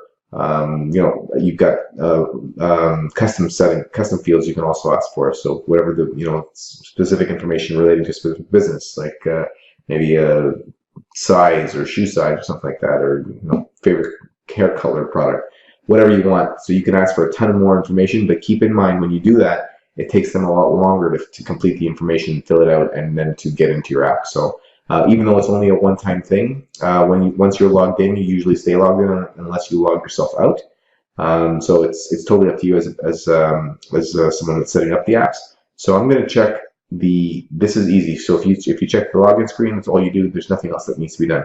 If you're using the sign up screen, which we will in this specific instance, wait, did I hit the update button? Sign up, and then scroll down and hit update. Now coming back into my app, I've got to go to login. This was the app that I was in. I will log in and I will set up go to the settings and set up the login settings. So coming over here, the sign up settings are right here. Fields, the profile fields are right here. You can change the colors, the box color, the field text color. All the labels, all the words on the screens are manageable, or you can change the language there. But this is where we want to go right now to see the sign up settings. So I'm going to be asking for, in this case, I'm going to ask for first name, last name, and let's say phone number. Okay, so I'm going to, and you also have the ability to put these in order, how they appear on the screen. So let's do that. I will say first name should be 1, last name should be 2, email should be 3, password should be 5, confirm should be 6. Down here, the phone number should be 4. So now when I hit the submit button, you will see the order of display has been arranged: first name, last name, email, phone, password, and confirm password. You are also able to make any of these fields required, so mandatory. So if I check the first name here, they won't be able to go any further without entering the first name, right? So they won't be able to complete the sign up without that. So it's up to you if it's required or not. Once you've done that, you're able to go to your profile fields and just you can also arrange the fields that the information that you want to have in your customer CRM that we've looked at earlier. So I'm going to have first name, last name, gender, address, birthday is a good idea. And here's where you can add custom fields and phone number. So we've got birthday twice here, but it's two different modules that they're being used on. But we will probably be merging this. We'll have one birthday going forward. You're also able to take a profile image if you want. And again, you're able to put these in any order you want. I'm going to leave it just to be the way it is. And that's it. So you come in here, you've set your login settings, the sign up settings have been set up. And let's take a look at what it looks like inside the app. So here's one of the apps that we've got set up. And here is the sign up link. So when I click this, this is what pops up. First name, last name, email, password to confirm. So pretty easy to do, pretty easy to see. Again, I think it's not too much to ask for your first name and last name and email. So the more information you have, the easier it is for you as a business owner to market to your customers. Keep that in mind. Hey guys, today we're going to take a look at the user profiles inside of your app platform. In your back office, underneath your dashboard, it's the first tab there, customers, manage customers right here. It shows you a list of how many, all the people that have downloaded your app have created a profile here. So it'll tell you a total right here, 34. If you've got more than 200, this will only load 200 at a time because it takes a lot of time and a lot of resources on the system. So you can actually it'll show you the latest 200. If you want to search, you can search right from here as well. Okay, so you can find people that are past 200. But let's take a look inside their profile. I'm going to take a look at what all the things are that we have. So first things first, we click on the customer's email address or whatever information you have there, and you click the Show Hide Edit Detail link here, and it will pull up a CRM. This is a fully functioning CRM with as much information as you want on your customer: first name, last name, their email, the location they signed up at. If you've got multiple locations, they'll populate here. Any kind of tags you want to tag them with, so the tags segment the database in order for you to send push notifications, their address, phone number, gender. I'm going to fill this out. So this guy's name looks like it's Jeff Pinto. Okay. I don't have his address or phone number, but I do have his gender. Birthday I don't have. I can select a country, and these guys are in British Columbia, so I can select a province. So this information can be submitted, and now it will be updated in the system. So when I click here, you can see Jeff Pinto, and I click again on his name, and we're back into the profile. So again, clicking on this shows the CRM where you can update all the personal information. Your invoices link right here. So when you again click Show Hide, this will show any invoices, any transactions that have happened between the customer and the business. This is in one of our loyalty programs. Okay, you can add as well here. You can add invoices right here as well. You select the location, what they're spending. If the loyalty system is set up, it will automatically populate. So you can see this has given the guy $4 for points, and a date and an invoice number would be required to be added. So let's put the number 1 here, hit active, and submit, and it will submit the invoice for you. So you can see that now we have $4 earned here. So if I click the Show Hide Detail, there's the invoice I just created. I close that. I click on the total earned, and it will show me here invoice number 1, total dollars earned, the date. Okay, so this is the back office, the user profile. It also gives you some further information. All of these blue links, they're all clickable, so you can see where you've earned things, what you've earned, that kind of stuff. It's all clickable. There's also a loyalty coupons report. So if you've got a punch card, you can see the punch card here as well. Okay, and you can see any kind of transactions that have happened here as well. So this is the back office for the customer profile area, and again, you can search by email or name or tag. You can filter by gender, age group. If you've got different locations, you can do that as well. So all of this stuff is housed in the back office. Let's take a look at all of the gender again. So we've got some things at the bottom here that we want to see. So if you want to select multiple emails to delete, you can do that. Just select these checkboxes on the side here, and you can click an action here, delete, activate, deactivate. All that can be done in one shot. All right, perfect, guys. Thanks for watching. Hey guys, today we're going to take a look at how you set up and use the gift card module inside the mobile app platform. So it's in your back office under the Features tab here. You'll see gift cards and gift card settings. I clicked on Settings first. The settings where you manipulate the colors on the gift card screens inside of the app. Background color, text color, button color. This is all pretty straightforward. You're able to change the language here. So if you don't want to say load wallet, you could say, buy gift cards, whatever you want. This tab, this field here is for adding your email IDs of your staff who are able to take funds out of the gift cards of your clients. So whoever's email IDs are entered here will be able to remove, have a tab in the app that only they would see, that would enable them to pull up a QR code scanner, and they'd be able to scan the QR codes of your customers and remove dollars. The tip line here is if you check this box, the customers will be prompted to give a tip if this is checked, and I'll show you how that looks inside the screen. And then you've got obviously some search criteria for all the gift cards that have been purchased. Coming from that to the actual gift card module, this is the merchant panel. Right here is where you manage the gift cards. You can manage your cards. You can see all the cards that you've got for sale. And then you can also add a gift card.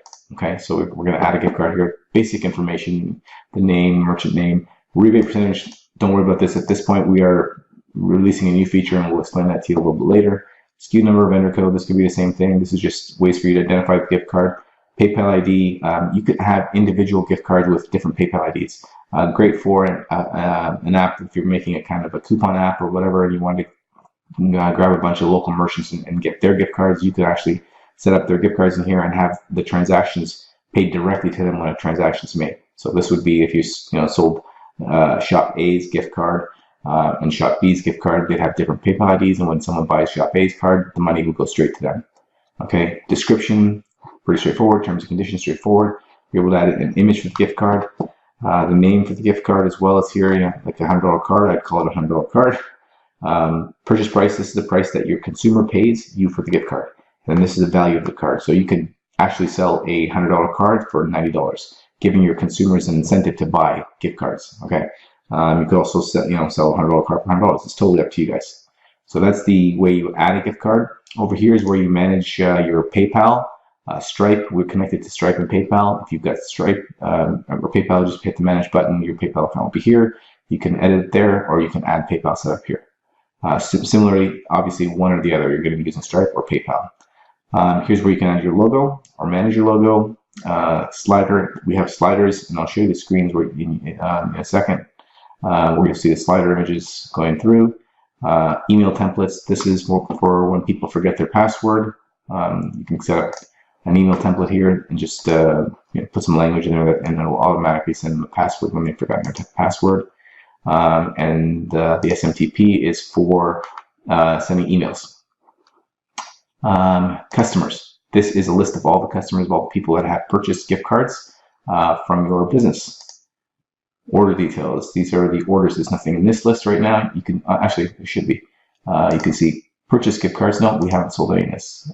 Redeemed gift cards. So here's the redeemed gift cards, all managed here.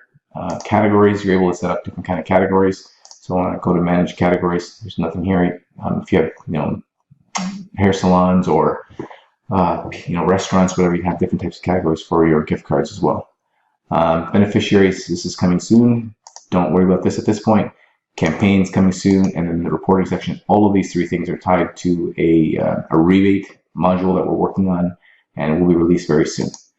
And that's essentially it as far as how you set it up. Now we'll take a look at what it looks like inside the app. All right, so here's one of the apps that we've got gift cards in.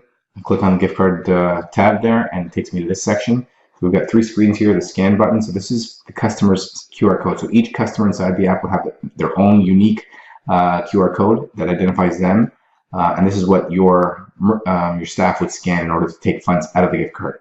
The wallet section shows you what you've purchased and what you've used, and your balance, obviously. And your gift cards would be managed here as well. So we've got the local brands, which will be pretty much what you guys are going to be using. The national brands, what we'll talk about a little bit later. But I've got no transactional history in this account, so there's nothing showing here. Coming back to the scan tab, this is the first screen that you see when you click on the gift card tab. This is how you buy gift cards. So you click on the load wallet, and you can change all that, the color scheme, all that kind of stuff can be changed. This is the slider image that we were just talking about a few seconds ago. You can have different sliders. I think we've only got the one here, but you can have different sliders going through here. Okay, and these are all the lists of all the different gift cards that we are selling for this specific business. All right, so very nice UI. You're able to favorite your cards. You're able to purchase cards for yourself, or you can buy them for somebody else, and you can share the card. So this is a $50 card. If I want to buy for myself, buy for somebody else, I'm able to do that as well. And you've got your ability to go back here, and again, like I said, you can add more cards to a purchase. So all this stuff is done inside of the app. And again, when a merchant wants to redeem a card, the admin would scan the QR code and pull money right out of the card. Okay, so I've just pulled out a second device, and I've scanned the QR code. Now you can't see the second device. It's just asking me. I'm acting as the merchant on that device, and it's asking me how much it's spent. So I've got $900 available here, and I'm just going to take out $100 from this account. I'm entering the $100, and now you can see the screen that comes up as soon as I enter the transaction amount. This is what the customer sees. It's better than a Visa terminal where you actually swipe your credit card. It's quicker. So I can enter an amount here. If I want to give a tip, I can give a percentage tip, whatever I want. As soon as I hit the accept button, it's done. The money's out of my account, and the merchant on his screen sees an approved sign. So it's really that quick. There you go. My balance has been taken out. If I go to the wallet section, it will show me I've spent today. So this is a really, really great tool. Well worth it for any business that's going to be getting it. And again, easy to set up, easy to use, as you can see. Hey guys, today we're going to be taking a look at tags and how they're used. First thing you're going to want to do is click on the Customers tab on the left-hand side, and then click on Manage Tags. So here's where you can add tags. So pretty much anything you want. So say if you're at a school, you would have staff. Click Submit, student, and say teachers. Now you have 3 different tags created. Tags are used to segment your customer database.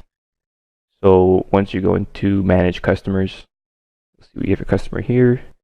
If you click on Edit, you can now add tags to them. So say this is a teacher. You'd add the tag teacher and then submit. Now when you look at your Manage Customer location here, you will see that this tag teachers has been applied to your customer. So this basically helps when sending out push notifications. If you want to target a specific group of tagged customers, you could simply attach that tag to the notification and send it out. As a staff member, I can see the daily task list, which is what we're using for the clientele. Again, that image can be made to look like anything you want. So this basically is how you would see it as a staff member. All the clients are housed in the back office, so everyone that has downloaded the app is inside this in the platform. You've got your tags over here, and in the client section, you're also able to add clients on the fly. Okay, so I can click that blue plus button, and boom, I can get their first name, last name, email, and phone number, and I'm also able to tag them. So let's talk about what this platform does. So it enables you as a person that works at a business to keep track of all your clients' interactions, follow-ups, and messages. And it's good for the business because all of the client messaging and communications between staff and client is housed inside the platform. So if your staff were ever to leave, the messaging and the communication that was between them and the client of the business was not going with your staff member. They're not taking it with their own mobile device. So this is perfect because all of the messaging is housed inside of the app. I'm going to find myself here. Okay, so here's me.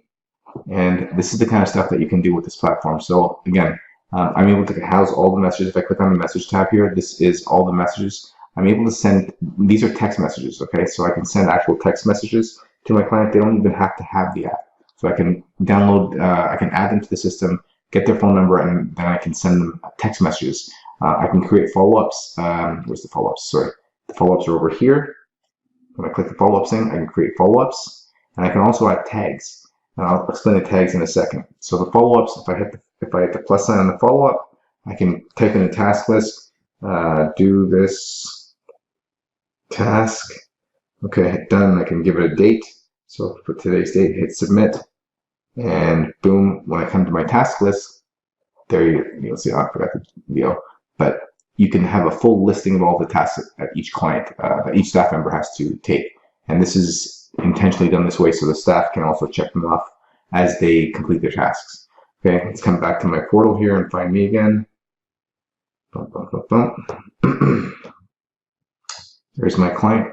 Okay, and when I'm sending messages by text, I can do that. I can also send images, media. So I can send photos and videos. If I'm sending a photo, I can send the photo right through the text message. And the customer, again, does not need to have the app downloaded.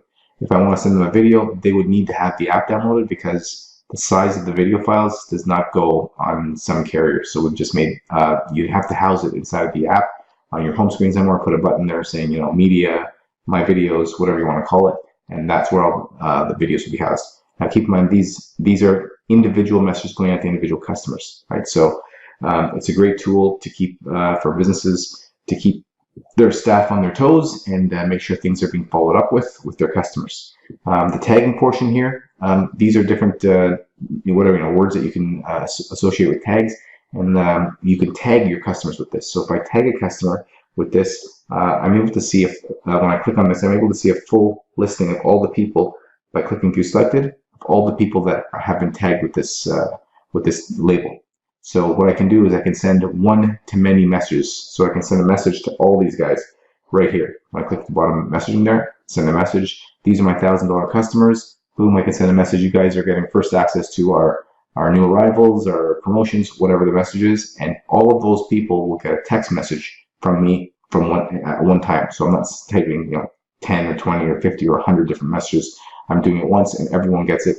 It looks like it's coming from the business. And they are also able to reply to your text messages. So you'll see all of your replies will be housed in here. And obviously you can also continue the conversation with them from this area. The other thing that tags do is over here in the back office, when you create a tag, you're creating a tag, picking a color, you're able to start create automations. So this was my $1,000 customer. When I click the menu button here, I can type in a task. I can say in how many days I want this done, and the tasks will populate here. And what this basically does is inside of the app, if I tag the customer with this $1,000 tag, 2 days from now, if I tag the customer today, 2 days from now on my task list, this would pop up saying, send this customer a welcome email. 7 days later, it will say, call this customer after a week. 10 days later, it says, send movie tickets. So this is the kind of automation that you can create as a merchant with your customers and your staff. So it's a really, really powerful tool. Really excited about this tool, and hope you guys enjoyed watching the video. Thanks. Hey guys, today I'm going to be showing you how to edit your referral message. The first thing you're going to do is click on the Settings tab and scroll down to Set Referral Message. Okay, so here, these are the placeholders that you would use for the customer's name, the name of your location, the referral code, and the App Store's link. I have a message I've already created, so let's say in this case, the customer's name, come check out this great place, download their app today and get $10 instantly, and use this referral code and we will both get rewarded. And this is where you'd use the referral code tag right here. And then here are the download links. So you use App Store links, just copy and paste those into your message. And it's as simple as that, guys. You just simply click update and your message is now done. If you do not choose to place a custom message in here, we do have a preset one that will be sent out every single time. So this would only be used if you want to customize it to your business. Hey guys, today I'm going to be showing you how to set up your store locator. So the first thing you're going to do is head over to the Settings tab on the left hand side of your screen and click Store Locator at the bottom. Click on Add New in the top right hand corner. Under address, this is where you'd put in your address. So it's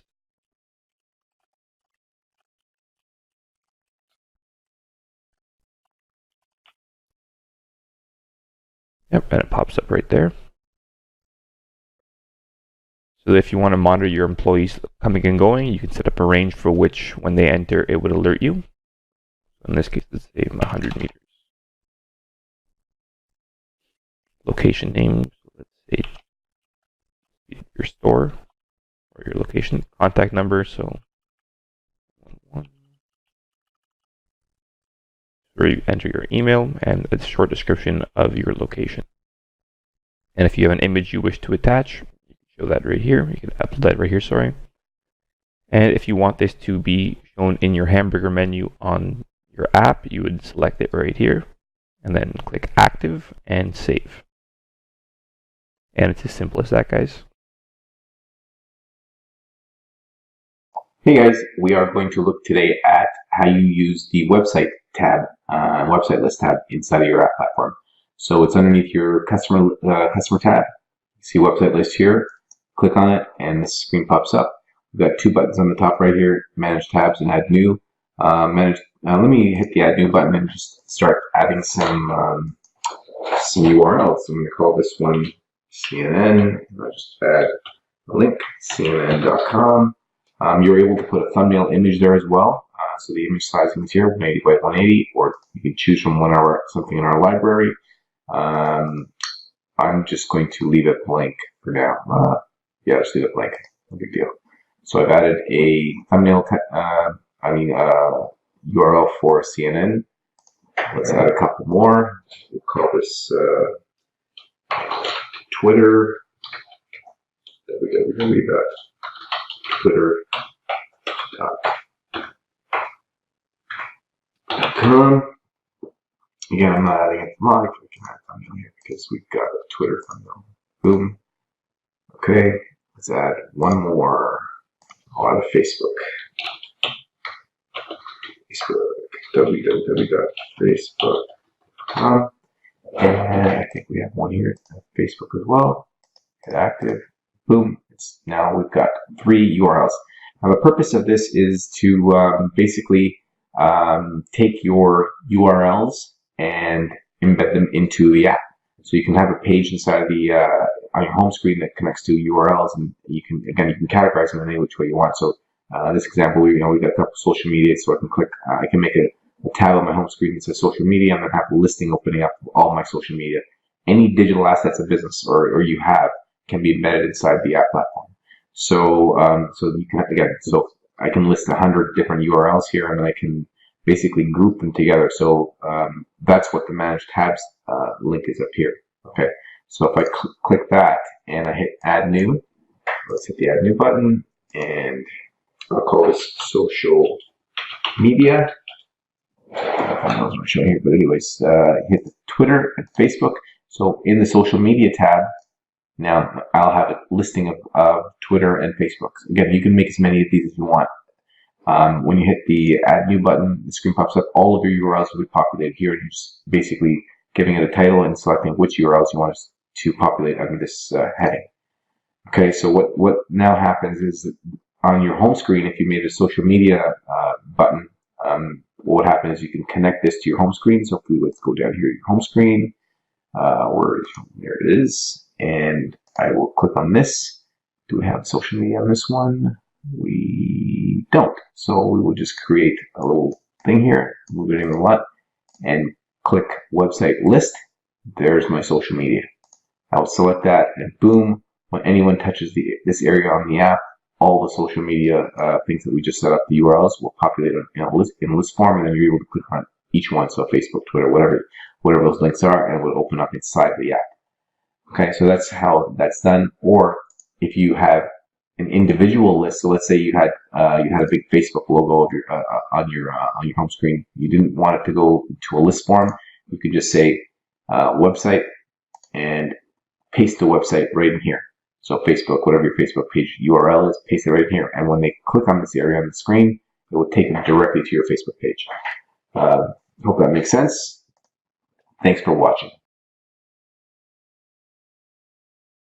Hey guys, today we're going to take a look at how you set up the payment access feature in your mobile apps. You come to the settings in the home screen, assign change functions.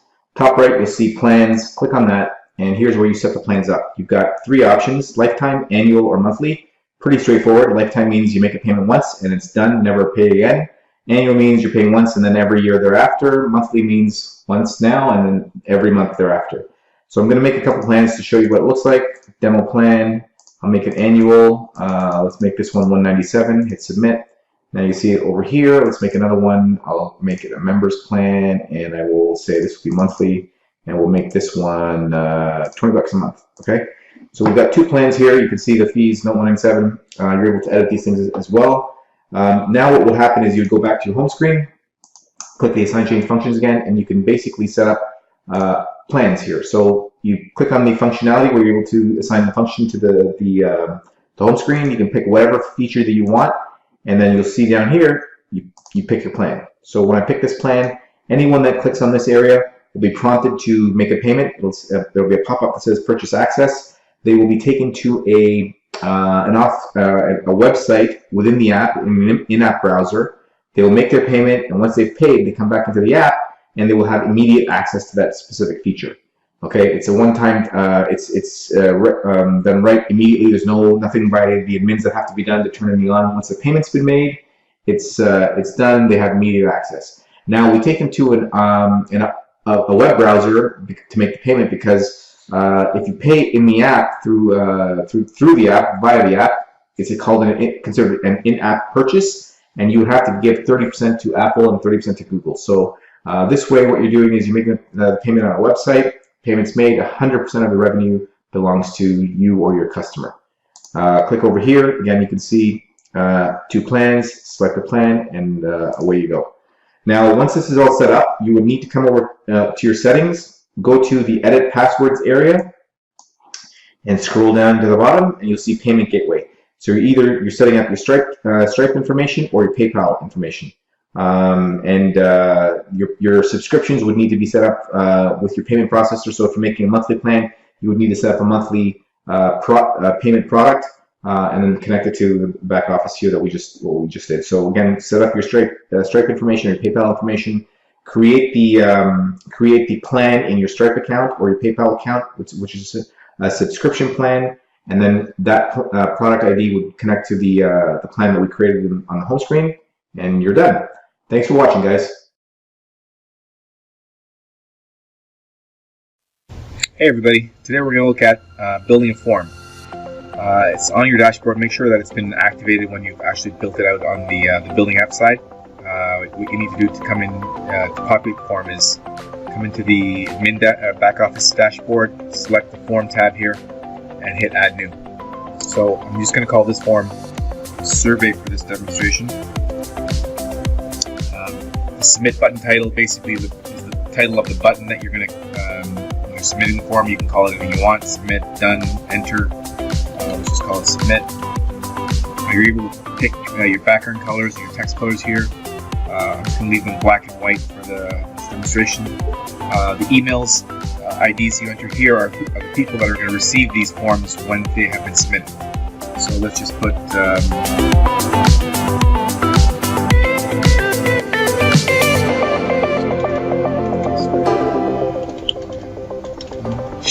and the tabs enabled. This is a box you check if you're going to have more than one page on your form. If you check that, then you'll see a list of pages when you first click the form button. If you leave it unchecked, you've only got one page, it will go right into the form. So let's leave this unchecked for now. If you want to display your menu, check that button and hit submit. Once you've done that, you come to this screen. Now what you need to do is add the fields in the form. So let's hit the Manage Fields tab here, hit Add New. Let's call this one name, and give it a label of name. What we're going to do is give this a single line text from the functions. If you want it to be required or not, check that box. If you have any preferred predefined values, you can put that here. And then this tab is the instructions for the user. If you were to have multiple pages, you can assign what page you want this field to go in. Hit submit, and we've got a name tag here. let's add another item here. We can check here. Let's put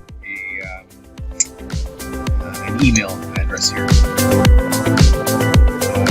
So let's go to email. Email again. It's required. Instruction for the user. Email. Submit. Now we have an email form here. Email line. And again, add new. Let's add a phone number here. Phone number. More than one phone, you call cell phone.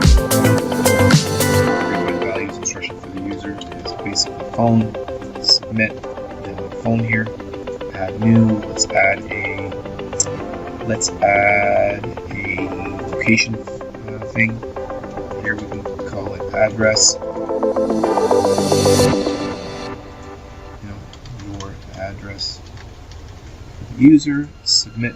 We've got an address field there. Let's add a couple more things here. Let's add a drop-down list.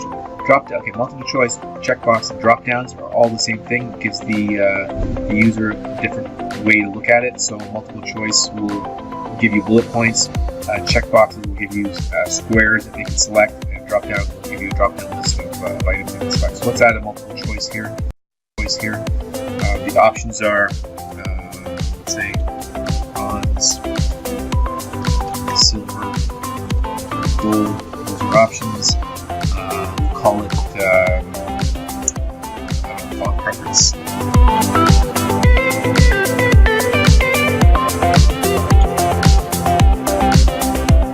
Pre-byte value nil. Instructions for the users. Submit. We've got now our multiple choice options there. So click add new again. Let's select something else here. The drop down and the checkboxes are done exactly the same way. Number we've already added. Let's add an image from the gallery. Submit. Photo.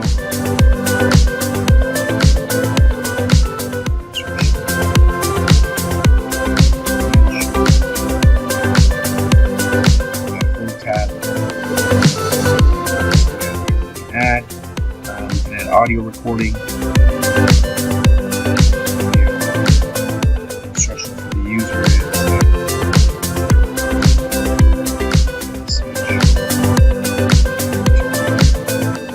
another one. Let's add. You get the idea of all the other options. We've got website list, website link, phone number, done, time, date. We've all done all this stuff. So let's just add the final thing, which is a signature line.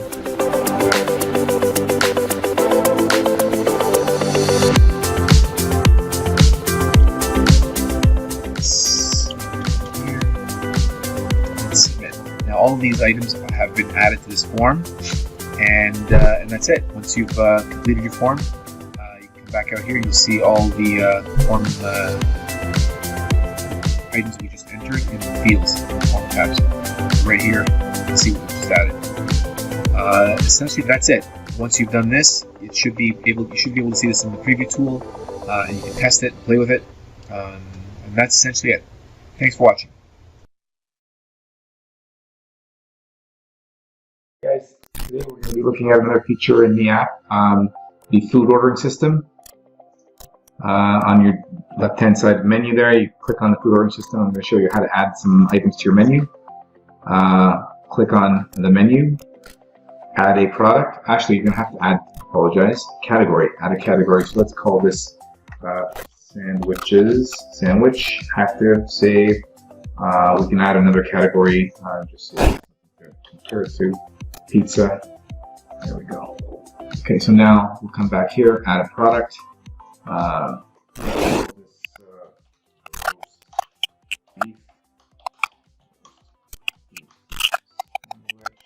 Again, you can make in the description. You can be as descriptive as you want, listening and all those kinds of things. I'm just doing this for the demo right now to make it quick. You select the category, so this is going to be obviously a sandwich. If there's anything extra that you're going to be adding here, we don't have anything extra right now. So this would be, for example, like cheese or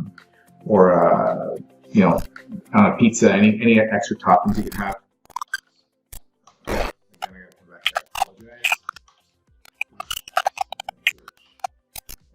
choose the category, sandwich. We've got no extras. If we've got different sizes, we can click yes or no. So let's say we've got a small and a large. I'll just put that there right now. Small, for $6.95. Adding a large sandwich for $9.95. And if you want to feature this product, this would make the product come right to the top of the menu. You can click the feature button, select an image. I've got one saved right here. Where's my roast beef image? There it is. Hit save, and there it is. There's your roast beef. Very simple and easy to do. You can keep adding as many items as you need to add. That's it. Hey everybody, today we are going to look at the appointment booking module in our system. So let's click on the appointment booking module. First thing you're going to have to do is set up services. Actually set up employees, I think would be the first thing you got to do. So let's add an employee here. Let's go John Doe. You can put any kind of notes in here. You know, you want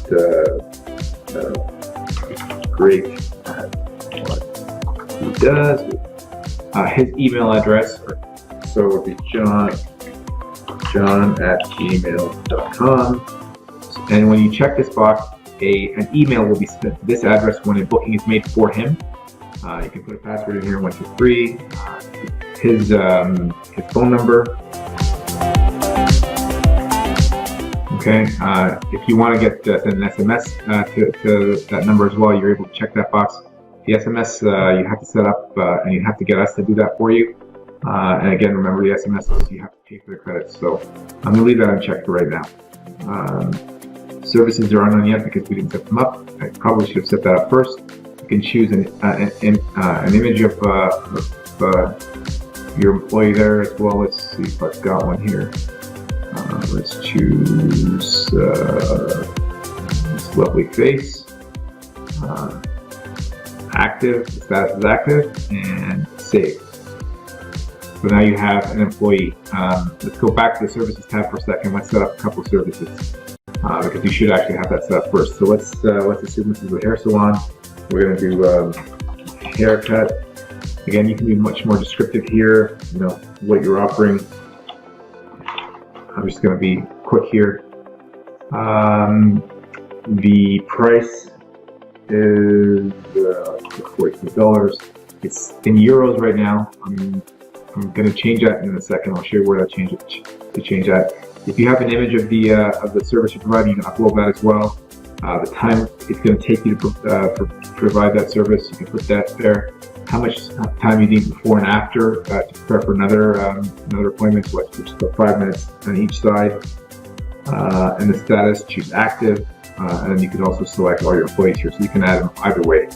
So let's go hit save. We've added a service now. I'm just going to show you here. Go to the options tab here. Let's go and change this to US dollars. And you can also change your date format, your time format, these other items here as well. So I will save that. Back to services. We've added one. Let's add one more. Let's put a color here. Color, hair. Again, you can be as descriptive as you want. Let's just put $95 for the hair color, and we'll put 60 minutes here. Again, 5 minutes on each side to give the stylist some time.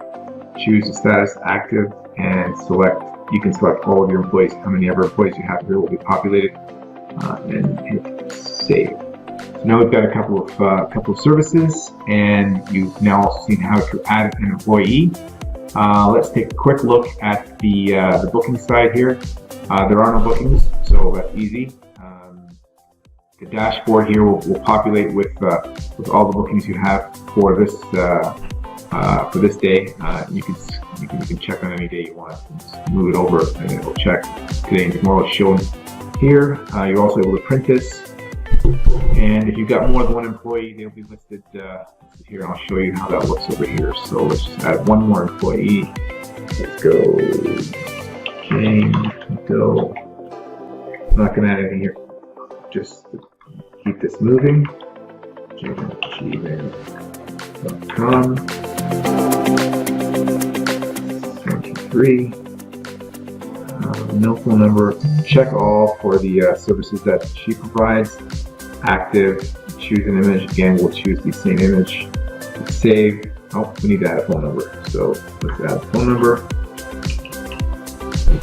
Save. And away you go. Now we've got them saved.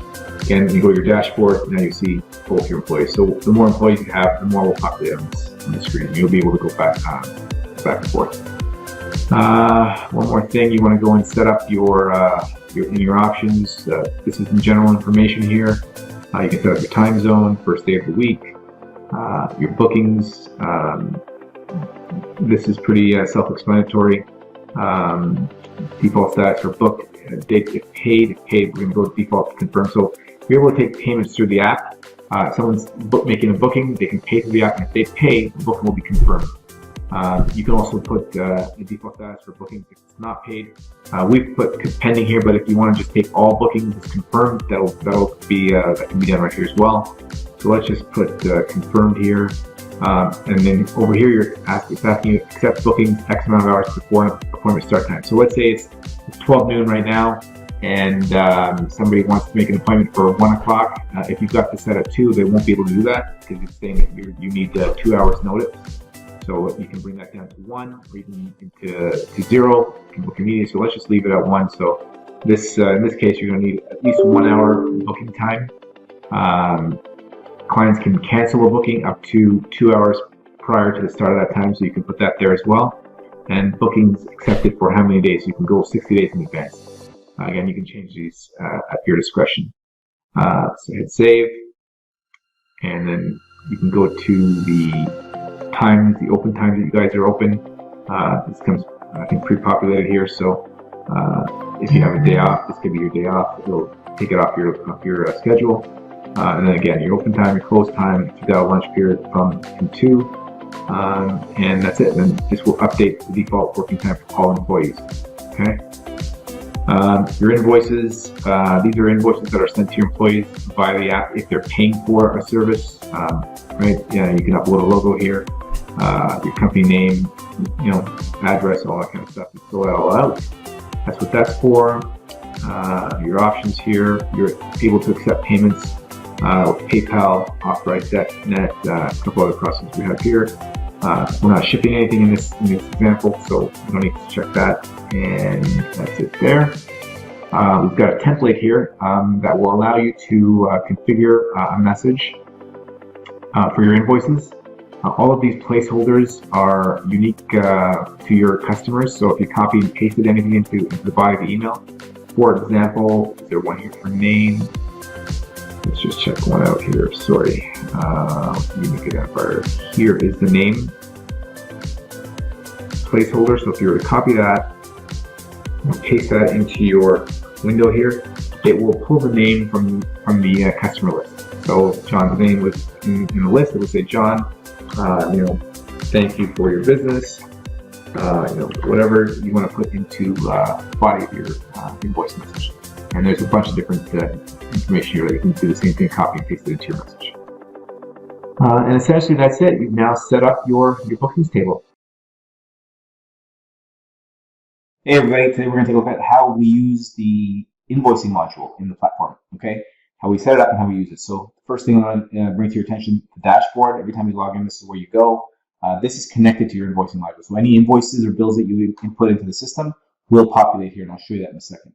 So the first thing, click on the Generate Invoice link over here on the left, and you'll see the Settings tab. So you click on this, and you're able to see, I'm going to delete this, you're able to see all of the invoices, all of the emails that go out for different types of events that happen. Okay, up here, basically the next invoice number, the prefix, the next receipt number, all these things are pretty self-explanatory. You just put in whatever, populate this with whatever you want, like, the next invoice number could be, 001 or whatever you want it to be. You're also able to customize these emails a little bit, and how you can do that is put your logo in place there. Now, when you click the image icon to add an image here, it asks for a URL, and we use a tool called postimages.org. Postimages.org. Google search it, you'll find it. You're able to create an account for free. It costs nothing. upload your images there, and all the images in the system need to be uploaded this way. So it's a good idea to have it. I'm going to copy this link right here and come back over here and paste the link. Now, once you paste it, you should be able to click the insert button. But in this situation, I can't for some reason.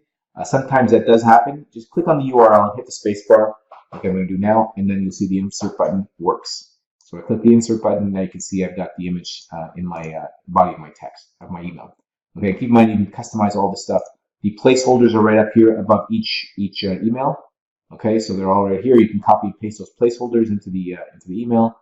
You're able to customize the message to say whatever you want. Okay, coming right down here, the email from, the name who it's coming from. So if it's your business name, it could be ABC Apps, and then the email address it's coming from.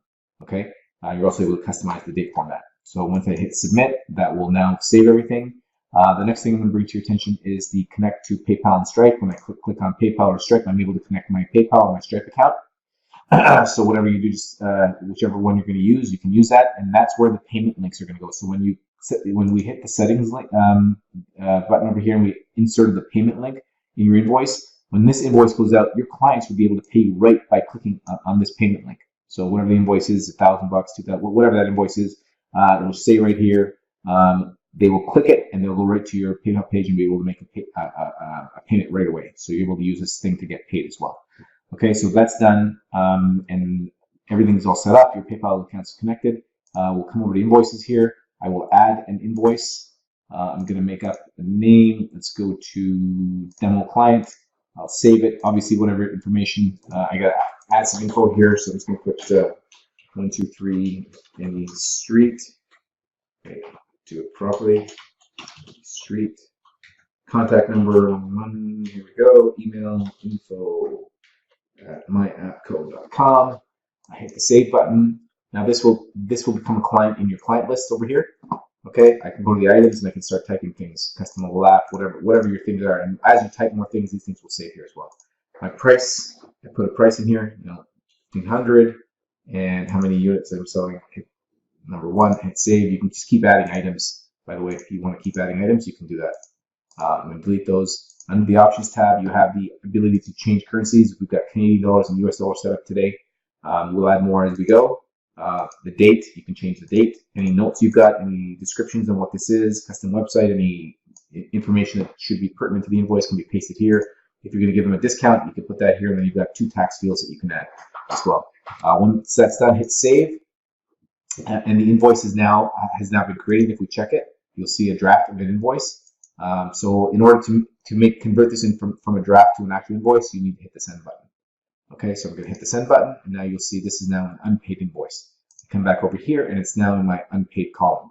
Okay, so I can see all my drafts. I can see all the invoices that have been sent. I can see all the ones that have been paid. I can see all the unpaid, the refunded, and the archived. So it's pretty straightforward, pretty easy to understand. Looking right up here, you can see we've got invoices. We've got recurring invoices. So you can set up invoices that are recurring. Same kind of thing as the other one we just looked at. I'll use the demo client in this example again. I save it. I'll add let's say, a subscription fee. Monthly fee. It's going to be $100 a month times 1. I'll save that. I'll come over here, and now I'm telling the system, and give it a name. So I'll say it's demo client. And then I can tell the system how often this should be generating an invoice: weekly, bi-weekly, monthly, quarterly, annually. So these are all the options. I'll say monthly. I pick my currency. If I check this, it will automatically send this client an email every month, whatever the next date would be.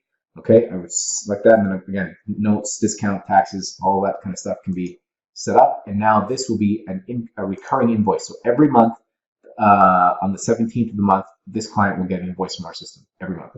Now you can do the same thing with bills. You can add bills. You can add recurring bills. You can add clients. All that kind of stuff can be done right through the Invoice Module. It's a pretty good feature to have. You don't have to go anywhere else for it. You don't have to pay anything else for it. It's all built into our platform. Again, you can use this to send out to your clients. They can pay you right through the system, and you can keep a history of all of the stuff that's been going on in your business. Thanks for watching, guys. Before I let you go, check on the dashboard, and now we can see that invoice I just created is popping up right up here. So now this is looking at the month of October only. If I click on the settings bar, I can check out this month, the last 3 months, last 6 months, the calendar year. I can see invoices and payments. I can see invoices, expenses, whatever I want to see. So I'll click that, and you can see now it changes right away. So where did my invoice go? Last 12 months. Oh, I got payments received. Sorry, invoice totals.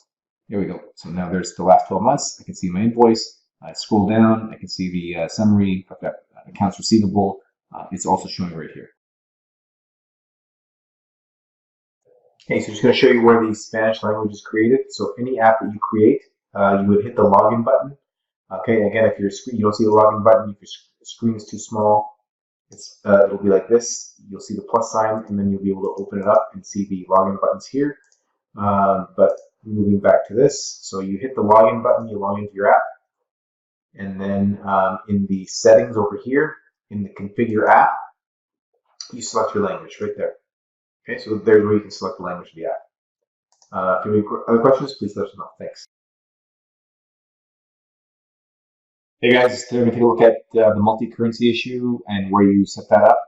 Most of the features, the currency is in the options area somewhere. I'll show you that in the feature section in a second. If you come to the build app section here, and then in the advanced settings, you will see in the point system, for example, you can set up points, dollars, euros, or pounds. Those are what's available right now. And then in the features, when you come back out here and you log into the app, so let's log into this one and come down to the features. The yellow pages, for example, will have, there's no money there. So over here, there's options in the bookings area. You'll see currency. There's multiple currencies here. Most of these features have that kind of a setup in the options somewhere. Again, here we can see the different kinds of currencies. You should find that there. So those are all in independent modules, and you'll be able to select your currencies here as well. So that's where it is. There are some areas in the system that it's just US and Canadian dollars right now, and we will be working to expand that as well. Hey guys, today we're going to take a look at the auto mail content on the left dashboard of your back office. So when you click on this, this is the screen you'll be taken to, and there's three options here: reseller welcome mail, password recovery, and outlet welcome mail. Most of you will be using this one. You set this one up, then you won't need the reseller welcome mail because you probably don't have the access. Password recovery is where they would click on the registration page or the login page where they forgot their password. You click that, enter their email address, and email or their password email to them. So that's what that is. And then this is the outlet welcome mail. So when you click on the edit button here, you'll see the there's probably some dummy text inside of your thing, or it could be blank. But what the setup is basically the subject. So this is the subject line that your customers will get, who it's coming from, and the email it's coming from. Okay, so these are the things that you would enter and make them your own. So if your company name is ABC Apps, it would say coming from ABC Apps, support at abcapps.com, right? You're able to put your logo there, and then you can customize this message to say whatever you want. The placeholders are right here. So your client's name, you copy inside of these squiggly brackets, paste it in here, and then whatever kind of language you want to put there. Their username, right there, your password, their password, the login link, the URL is right here. So this is all of the things that you would want to paste in here, and you can also put their license name in there if you want. So this is what we would you would need to set up. Hit the submit button. It's active. Once that's customized, then over here in your list, you would see this mail icon. So this right here is what you click. When you click this, your clients will get the email you just set up. So this is exactly how they get the information that they need to log in with their to manage their back office. And essentially that's it. Once this is set up, you'll be able to send automatic emails. Everything is done by the system. All you're doing is entering the information granted to your business, and your clients will see what they're supposed to see. Hey guys, today we're going to take a look at how the preview tool is used. So when you made your apps and you want to see a mock-up or something in an app form to kind of make sure everything looks good, everything's great, we have this preview code here, and we've got a tool that is only available for Android. It's not available on iOS because Apple does not allow it. But here it is, the tool. It's called the preview tool. This is what it looks like. You need to install it on your Android device, and then you can use these codes right here and see what the actual app looks like in full form. So I'm going to use this one because I already created this. So it's 0737366. So here's the tool. It doesn't look good on my screen here, but it does look fine inside the app. So it's asking for a business code. Not sure what these lines are showing up, but it doesn't show like that on my phone. So I'm going to go back into the 0777366, 0777366. Hit done and hit submit. And now it will take me inside of the app. So there's this app that we had made, and it will be it's a fully functioning app. So if you want to reset the preview tool, by the way, you have to log out of the app and then hit the preview reset. But let's just log in, and I'm going to use this email address 123. That's not the right password. 123. Log in. Allow. So there's the app. Now I can see it on my phone. I know this looks a little pixelated on the screen because it's actually not pixelated at all. It looks perfect on my phone. All the features work. You can see all the functions. You can play with the images. Everything is functioning in the app. And you can see everything the way it should be working. So that's the preview tool. Again, in order for this to work, you need to have the preview tool downloaded, and then you use the preview codes that you've got right here in your system. All right, and this is what it looks like on the Google Store, the preview tool. That's it. Thanks for watching, guys. But before I let you go, just so everyone is, again, 100% clear on how to reset the preview tool, you would go to the menu here and in the settings, click on that, hit the logout button, and now you will see the reset preview right here. Once you click that, now it's ready for a new preview code. Okay, so this is a fully blue screen. I'm not sure why this is showing up, but this is exactly how the tool works. It's perfect for previewing your apps on your phone. You can get your clients to download this app as well, and then give them the business code, and then they'd be able to use it and play with the app, the demo of their app right on their phones. Hey guys, we're going to take a look at where you find the settings area where you can input the information for your settings. You would need to log in to your apps. Click on the login button on any one of your apps. Go down to the settings, and then you will see Manage Info. In Manage Info, you've got the About Us and Terms and Conditions, as well as a website link. You're able to put any kind of terms and conditions here, as well as About Us language. This is also where you can handle your GDPR stuff. All that kind of stuff can be embedded inside the app in the About Us. And this section is handled inside of the settings area on the in the hamburger menu, or you can put it on even the home screen of the app. So again, you log in. You have to log in to the app, not from your building panel, but from the app dashboard where you log in and manage the app. That's where it is in the settings area under Manage Info. Thanks for watching.